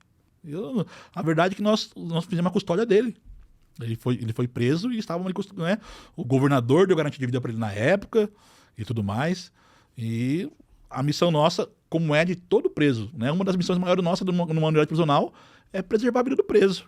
Como todo policial, quando prende alguém, ele está sob custódia do Estado. Aliás, falando de missão, como é que... Vou falando de uma coisa boa. Como é que é a sensação de um dia você ver um cara que passou pelo sistema e não tá mais no crime? Como que é essa sensação? Dentro das histórias que você falou, aconteceu isso comigo já. Eu estava no Habib's e essa época eu bebia, né? Tava lá meio já, o meu tirocínio não tava muito bom. E aí a minha esposa começou a perceber, falou assim, esse garçom tá tipo assim, atendendo muito, muito bem, né? Você. Esse garçom tá estranho. Muito bem você. Aí ela ligou meu radar o radar aranha tava desligado ali. E aí, na hora de pedir a conta, aí ele falou, seu Fábio, o senhor não tá lembrado de mim? Porque tem aquela máxima, né? Naquela época eu devia estar com uns 15 anos de sistema, trabalhava na P1 de Lavínia, e tem aquela máxima, porque de 2000 a 2015, né, 2013, eu acho que foi mais ou menos nessa época aí, quantos presos? Eu trabalhei no Belém, trabalhei em Riolândia e trabalhei em Lavínia 1. Não é muito preso. Não. Porque eu falo pra todo mundo, o preso, ele não vai lembrar do policial que prendeu ele, a não ser se for uma coisa pessoal, né? Ele não vai lembrar do juiz que julgou, ele não vai lembrar do promotor que acusou, ele não vai lembrar do delegado, do policial, né, civil que fez investigação, do investigador, do escrivão que ouviu ele ali, mas ele sempre vai lembrar. Eu mesmo, eu entrei com 85 quilos no sistema prisional, puro suco, né? Meu apelido é Jabá, Fábio Jabá, mas o preso, né, não tem intimidade, sempre foi seu Fábio e tudo mais. Mesmo depois teve preso em Mirandópolis, que depois de 20 anos lá do Belém, que ele falou, e aí, seu Fábio, lembra lá do Belém? Mas e aí? Bom, você tava lá no Habib's, o preso... E o cara depois falou, seu Fábio, lembra de mim? Eu falei, aí eu olhei assim, que cadeia, porque você sabe que eu já trabalhei em várias, né? Quanto tempo de profissão? Não, seu Fábio, eu trabalhei na cozinha, né? O senhor trabalhava na cozinha na P1 de Lavínia, e ele tinha sido preso numa operação em Rio Preto que desbaratou lá um desmanche. Só que ele tava indo comprar peça. Tava errado, é crime também, né? Só que ele foi enquadrado na época lá como, né, todos, igual do dono do desmanche e tudo mais. Do dono do desmanche ao cliente. Na época ele pegou a pena máxima, se eu não me engano, ele pegou acho que 12 anos. E aí foi trabalhar na cozinha, e na cozinha, quando você trabalha com preso na cozinha, né, eu gosto, né, todo gordo gosta de cozinhar, né?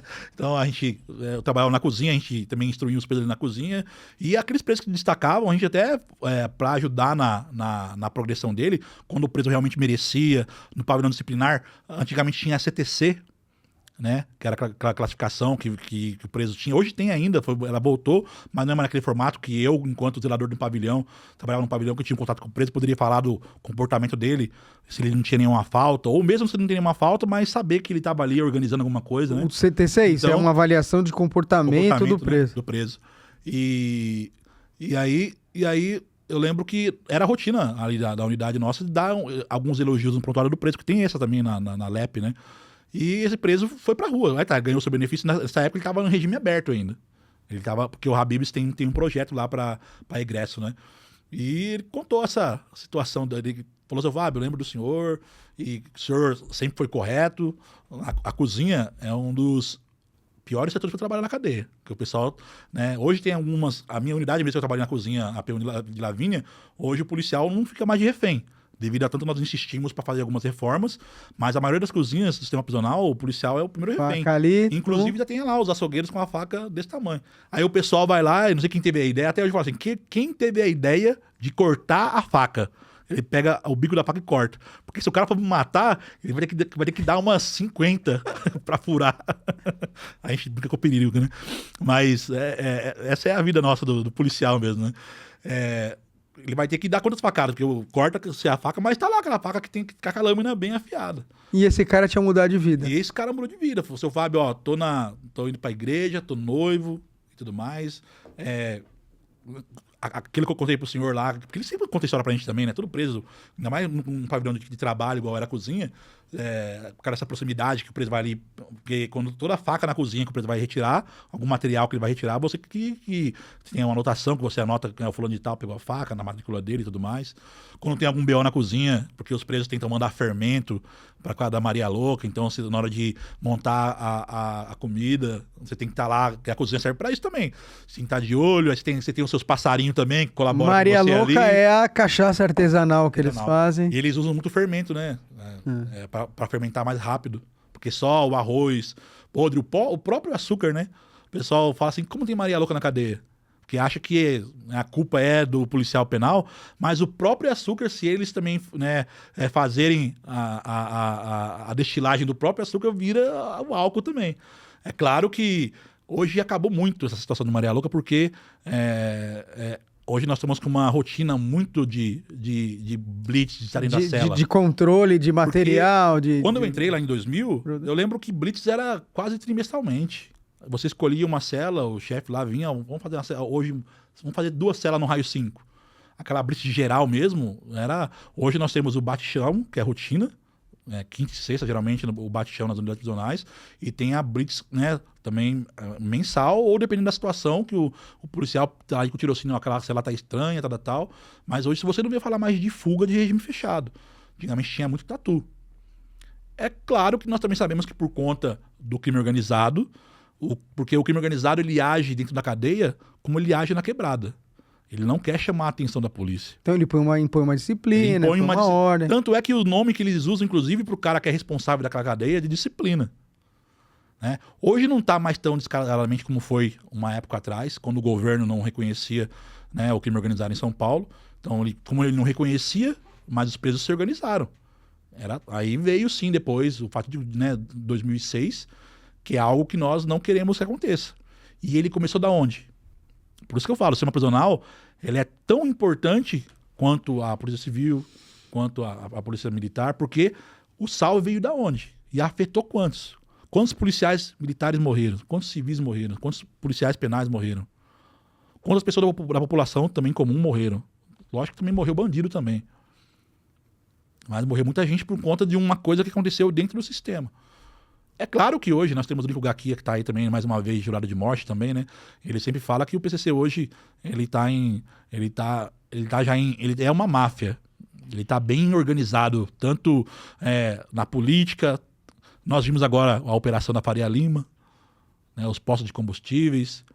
Então, assim, você vê alguns especialistas de verdade, né? Que falam do crime organizado, que eles, até a droga é até menor... A lavagem uma de dinheiro receita, ela é menor a receita deles outros... do que o combustível e tudo mais, né? Até o metanol entrou na jogada aí esses dias atrás, né? Então, o sistema prisional, assim, para quem estuda, né, criminologia, é muito rico de você... E, querendo ou não, a sociedade, voltando a falar da série Tremembé, tem quer saber desse mundo, né? É um mundo desconhecido. E fascinante. Para nós que estamos lá dentro... É a nossa profissão, nosso trabalho, a gente nem se enxerga muito nesse contexto, né, que você vê como é a repercussão tanto do filme Carandiru, do Drauzio Varela, dos livros que ele vendeu, que também foram recorde de vendas, como agora, né, da Suzane, do Von Richthofen, da Jatobá, do Nardoni. Só que eu tenho também a minha crítica, eu acho que, querendo ou não, essas pessoas, elas são... E uma coisa é séria, né? Outro cara também que passou da minha mão ali no Belém foi o Mônico do Parque.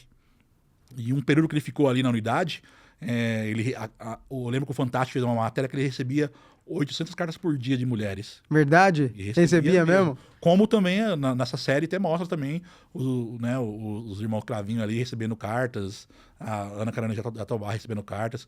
Apesar que hoje também já é mais uma coisa que não entra mais.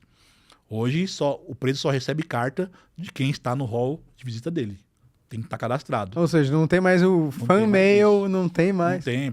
Inclusive visitas. Quando eu entrei, quando eu entrei em 2000, entrava lá 17 visitas pro preso, né? Hoje, todo final de semana ele pode cadastrar ali no seu hall de visita os familiares, primeiro grau, só que só pode entrar 2 pessoas para cada dia de visita. É igual a visita íntima, que também é uma outra coisa que a gente tem que desmistificar. Não é que em São Paulo ou no Brasil, alguns lugares sim tem. Existe a visita íntima. Existe a visita familiar. Lá na LEP não fala de visita íntima. É a visita familiar. Você viu da série? O problema é que como que o policial, alguém vai ali, que depois que entrou a visita, as celas estão abertas, no dia de visita as celas são abertas, e e você vai fiscalizar para não ter visita íntima. E você viu da série, a cena? Sim. É parecido É com... parecido, sim. Eles fazem lá, as celas, tem eles chamam de keto, né? Eles aí limpam cobre as celas. ali e tal. Tem as celas que são exclusivas ali para quem vai receber visita íntima. Tem aqueles presos que não têm visita, ficam em outras celas no dia da visita. Eles têm toda uma organização do lado de dentro. É claro que os pormenores, a nossa conversa com o preso é muito profissional do que vai acontecer, do que ele pede. Quando você trabalha num setor de trabalho, que o preso está ali todo dia mostrando aquela rotina, que ele acaba falando algo a mais da situação dele, da vida dele e tudo mais. E esses presos que geralmente falam da vida é o que eles querem mudar de vida realmente. Porque aqueles caras que são criminosos mesmo, eles não vão atrás de trabalho, já tem o corre deles na rua, igual eles falam, né? Mas tem uma parcela de presos, então, que é viável o trabalho que é feito. Lógico, tem muita reincidência no crime em São Paulo, infelizmente ela é alta ainda. Mas também tem uma outra parte que não quer saber mais da cadeia. Porque realmente a cadeia é um lugar ruim. Né? É um lugar ruim. Por mais que muitas pessoas falam que tem muitas regalias ainda, igual nós discorremos aqui, tem muita coisa que a pessoa presa tem direito. Só que nós vimos agora, né? Igual vamos lá para a polarização, né, que tem no Brasil hoje, direita e esquerda. Depois do 8 de janeiro, que foram presos lá o pessoal, você viu alguns deputados que falam que o bandido bom é bandido morto, que estavam querendo, né, visitar lá a unidade para ver as condições dessas pessoas que estavam presas. Estavam revisitando esses conceitos. Então acabam revendo os conceitos. Agora mesmo, o Jair Bolsonaro ele pode ser preso, então muitas pessoas vão e aí? Eu não quero aqui julgar o crime, porque na verdade o meu papel não é de julgador. Meu papel eu guardo a custódia, eu faço a custódia desse preso. Lá os policiais penais de Brasília, da Papudas, caso o Bolsonaro for para lá, eles vão fazer a sua função e vai tratar o Bolsonaro como se fosse um preso comum. Né? Como a série está ali, aquela questão que mostra muito das policiais penais ali mesmo se o preso é liderança. Quando um preso a gente cai como liderança na cadeia, hoje ele já não sobrevive mais, ele já vai para outro lugar. Ele já vai, nós temos o Venceslau, que é uma cadeia, não é o RDD em si ainda, mas é uma cadeia de contenção. Então, a unidade prisional mudou muito. Eu posso falar para você, o crime organizado não manda no sistema prisional. Ele não manda nos servidores. A organização com eles é com os presos. Então, um preso, quando entra num pavilhão hoje, nós acabamos de fazer a inclusão do preso. Ele chegou na unidade prisional. Ele vai ser... Aí passou o período do RO, o regime de observação. Nós vamos escolher o lugar que ele vai morar. Raio 6, cela 4. E depois, só que aí esse mundo, que é o mundo que nós não temos acesso, que é o mundo lá de dentro. Que é a hora que ele entra no pavilhão e a primeira coisa que ele vai fazer, ele vai lá na cela onde tem a liderança. Né? Antigamente foi a faxina, hoje não é mais. Hoje, muito preso que é liderança não está mais se apresentando como liderança. Os caras estão, como a gente fala, estão lá mocosado, porque eles sabem que hoje tem sim associação criminosa, tem um monte de coisas que pode aumentar a pena dele também. E ele quer evitar essa repercussão processual. Também ele quer evitar isso. Mas o preso chega lá, ele vai lá para uma cela. Vão sumariar igual ele vê, de onde ele veio, qual é o crime, qual é o lugar que ele mora e tudo mais. Vão explicar como funciona. Porque todo preso hoje lá, quando vem as cartas, por mais que nós distribuímos hoje, né, uma época a gente pagava por faxina distribuir. Hoje nós entregamos a parte da noite na mão do preso. Só que mesmo entregando na mão do preso, no outro dia sempre vai ter na cela um cara que é da organização que vai sumariar aquela carta dele. Aqui entrou, aqui vai sair, o bilhete lá, o pipa que ele escreve para pedir um atendimento, alguma coisa assim. Porque eles querem ter um controle da população carcerária. Porque o que seria da polícia se não fossem os nossos passarinhos? Perfeito. Não fossem nossos informantes? Perfeito. Né? O que seria? Por isso que a gente fala, né? O policial penal no geral, o policial de uma ronda, o policial militar, se ele faz um trabalho bem feito, ele socializa com aquele bairro que ele faz ali a sua ronda e tudo mais, ele vai conseguir informações daquele bairro. Ele vai conseguir informações de onde que é, de repente, a Boca, onde tá tendo algum crime. É a mesma coisa na cadeia. o policial civil, na sua investigação, ele, né, o investigador ali, os tira, eles vão conseguir o delegado, de repente, naquele lugar que ele mora, porque, querendo ou não, todo mundo sabe que a gente é polícia, onde que a gente mora, não tem jeito. E nós, quem é a nossa população? Nós temos 2 pessoas que nos fornecem informação, que é o preso e o familiar. Teve familiar no final porque a gente até fala, nós que somos mais velhos, pro pessoal mais novo. Pessoal, o visitante, porque é aquela velha questão mesmo de separar o crime da pessoa. O visitante, que está indo visitar lá a mãe, o pai, a esposa, o filho, não tem culpa, até que se prova o contrário, né? Da pessoa que está presa. Né? Então, quando ele vai visitar ali, já é um lugar pesado. Então, a educação, essa questão, ela vem de berço. Então, você atender bem a pessoa, e inclusive, quando eu aprendi assim com meus antigos chefes. Porque o sistema prisional, o sistema de segurança pública, por isso que a gente fala que, quando a gente fala que é contra a privatização, é justamente por causa disso, né? Porque vai passando o legado e terceirização, privatização, nós somos contra porque não vai ter essa continuidade, né? Não vai ter essa continuidade de você, igual eu aprendi, você tem que olhar nos olhos da visita, você tem que conversar com ela. Porque, inclusive, você identifica.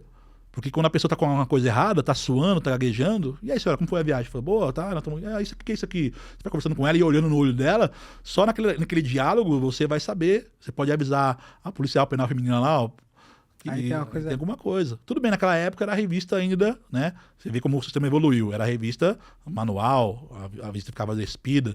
Hoje nós temos o scanner corporal. Mas como uma policial penal hoje pega uma calça com uma visitante, que eles escrevem, teve um salve que, se não me engano, foi em Guarulhos, saiu até no Datena, uma calça com vários salves escritos nela, uma calça de leg, parte de trás. Porque isso daí você não vê no scanner corporal. É o tirocínio do policial que tá no dia a dia ali e percebeu. Ou então também, né, aquela caguetagem que teve ali.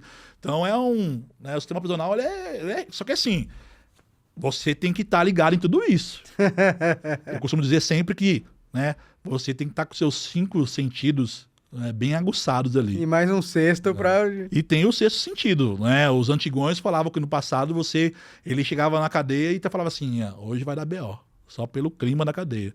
Você começava a ver os presos, né, no interiorzão de São Paulo, 40 graus, todo mundo saindo com blusa de frio, com a calça.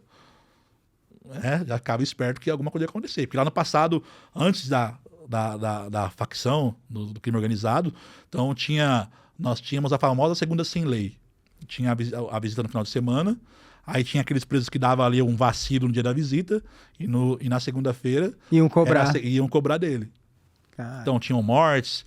Quando o PCC começa a mostrar a sua força no sistema prisional, ele foi primeiro para cima da população carcerária, porque ele foi convidar aquelas pessoas que exerciam lideranças. Porque os presos, né, eu lembro, já vi algumas entrevistas do Mano Brown aí, ele falava que não precisava a polícia matar né, o pessoal da quebrada, que eles se juntavam lá num show do Racionais e se matavam entre eles. E era assim mesmo, a detenção funcionava assim. No passado eles eram divididos por gangues. O cara da Zona Leste, da Zona Sul, o assaltante de banco, né, o ladrão. Então, quando se trombavam ali, aí tinha alguma treta entre eles se matavam. E onde eles se encontravam? Muitas vezes, na cadeia.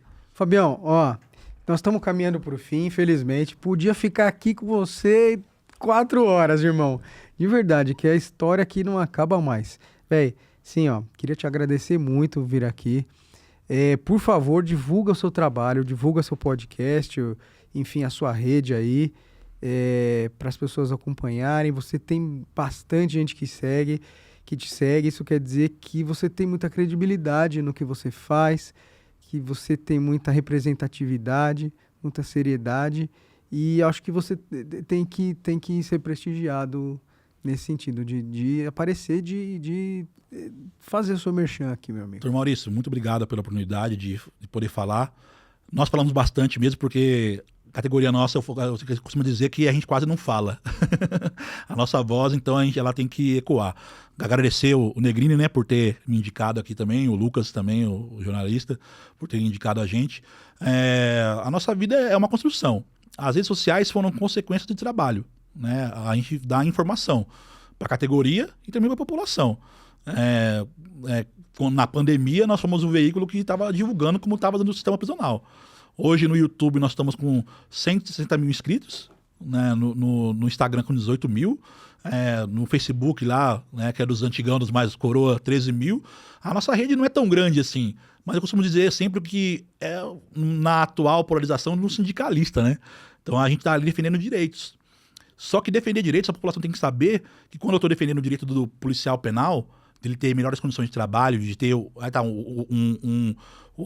esse déficit funcional ser suprido, ter mais policiais à disposição, porque a nossa maior missão é manter essas pessoas, por mais que o sistema prisional, o sistema de justiça nosso ainda tá lento, as leis são brandas, mas mesmo aquela pena que ele pega ali de um regime semiaberto, do regime fechado, nosso papel é fazer com que ele cumpra aquela lei. E, quiçá, que ele também se reintegre. É papel nosso reintegrar ele à sociedade? Não, tem os mecanismos que são feitos. Só que o principal contato, a pessoa que tem mais contato com o preso é o policial penal no seu dia a dia. Já havia exemplos, sim, de presos pela educação, inclusive, quando a gente falou aqui de presos que dão informações pra gente, porque ele vê que o policial é correto. Já tem situações em unidades prisionais que o preso até fala assim, chama aquele policial penal tal porque eu sei que ele tem palavra. Então, o sistema prisional ele nos estimula mais ainda. A educação vem de berço, ela não é pessoas abastadas de riqueza, ela vem de berço, mesmo famílias pobres que dão boa educação para seus filhos. E eu venho de uma família pobre, então a gente aprendeu a tratar bem as pessoas, a dialogar e a brigar quando for necessário, de usar a força progressiva como assim a lei nos autoriza também. E até no nosso enfrentamento ao governo, nós também fazemos isso. Não é à toa, como eu disse aqui, estou respondendo 8 PADs pedindo a minha demissão por cobrar o que foi prometido nas campanhas, cobrar a palavra do governo, porque para nós a palavra, como eu disse aqui, a educação que os nossos pais nos deram, ela leva para isso. De você, o que é amarrado no fio do bigode, como falava no passado. Então, político que se comprometeu com nós e não cumpriu, nós cobramos mesmo. E aí, com todo esse combate, a nossa rede social cresceu. Inclusive, em breve nós teremos o nosso podcast. Estamos vendo ali o nome ainda. Estamos ali fazendo nosso estúdio para a gente poder também, para a população também entender que o policial penal, ele é um cidadão. Ele vive numa cidade. Ele também tem acesso à educação. Então, eu falei, a minha esposa tem fibromialgia. Então, eu queria mandar um abraço para ela, um beijo para ela, que inclusive aceitou o desafio de vir morar comigo aqui na capital agora, porque eu era do interior, então eu tinha que ficar naquela viagem de 600 km, que é a minha cidade, Mirandópolis. Então, hoje estou morando aqui em São Paulo. E ela tem fibromialgia. Quando eu falei sobre isso da minha rede social, eu percebi que teve uma repercussão, porque tem muitos policiais penais que têm a esposa, ou as policiais penais que têm a fibromialgia, e homens também que têm fibromialgia. Quando eu fui afastado, né, fiquei afastado agora 3 meses por conta de uma depressão, síndrome do pânico e o transtorno de ansiedade que eu descobri em 2010, várias pessoas também do sistema prisional se identificaram com isso. E não só... E aí as pessoas também, que a rede entrega ali para outras pessoas que sofrem com isso, vê que nós somos também... nós não somos super-heróis. Nós somos alguém que está investido no cargo público, que tem que defender a sociedade e que nós passamos também por todos os problemas que a população passa. E o governo, que tinha que cuidar da gente e nos dar condições de trabalho e de salário também, porque nós somos afetados sim. Não tem... É difícil no sistema de segurança pública, policial, militar, civil, federal, penal, que no final da sua carreira não vai estar tomando seus remedinhos ali. É uma doença ocupacional, né? A gente sempre fala isso aqui, o Lívio fala isso aqui. Inclusive, nós temos um jurídico no sindicato que nós fazemos valer o direito com os policiais penais que nós aposentamos para ter que brigar lá na justiça para reconhecer como a doença dele como uma doença laboral. Foi o trabalho que ocasionou. Porque quando eu entrei no sistema, todo mundo fez uma perícia médica, que a minha saúde estava em dia. Eu só fui aprovado porque a minha saúde estava em plenas condições. E com o tempo, que nem a obesidade, né? Meu apelido é Jabá por causa de carne seca. Quando eu nasci, eu só tinha a orelha só. O médico puxou pela orelha. Falou pra minha mãe assim, não sei se seu filho vai andar ou se ele vai voar. Fabião, obrigado, meu irmão. Obrigado mesmo. Doutor, muito obrigado mesmo. os telespectadores aí, sigam nossas redes, Fábio Jabá, digitou Fábio Jabá no Google, no Instagram, no Facebook, no YouTube, e em breve teremos um podcast aí pra gente furar um pouco dessa bolha e as pessoas conhecerem o policial penal e, claro, a gente falar também de diversos assuntos também, não só da rotina dos presídios, mas também dos assuntos que são... a gente também tem um trabalho político que também a gente aprendeu a defender direitos. Então, o cidadão também tem os seus direitos e ele tem que tomar posse deles, né? Deveres nós temos que cumprir e direitos nós temos que tomar posse deles, porque às vezes a gente abre mão.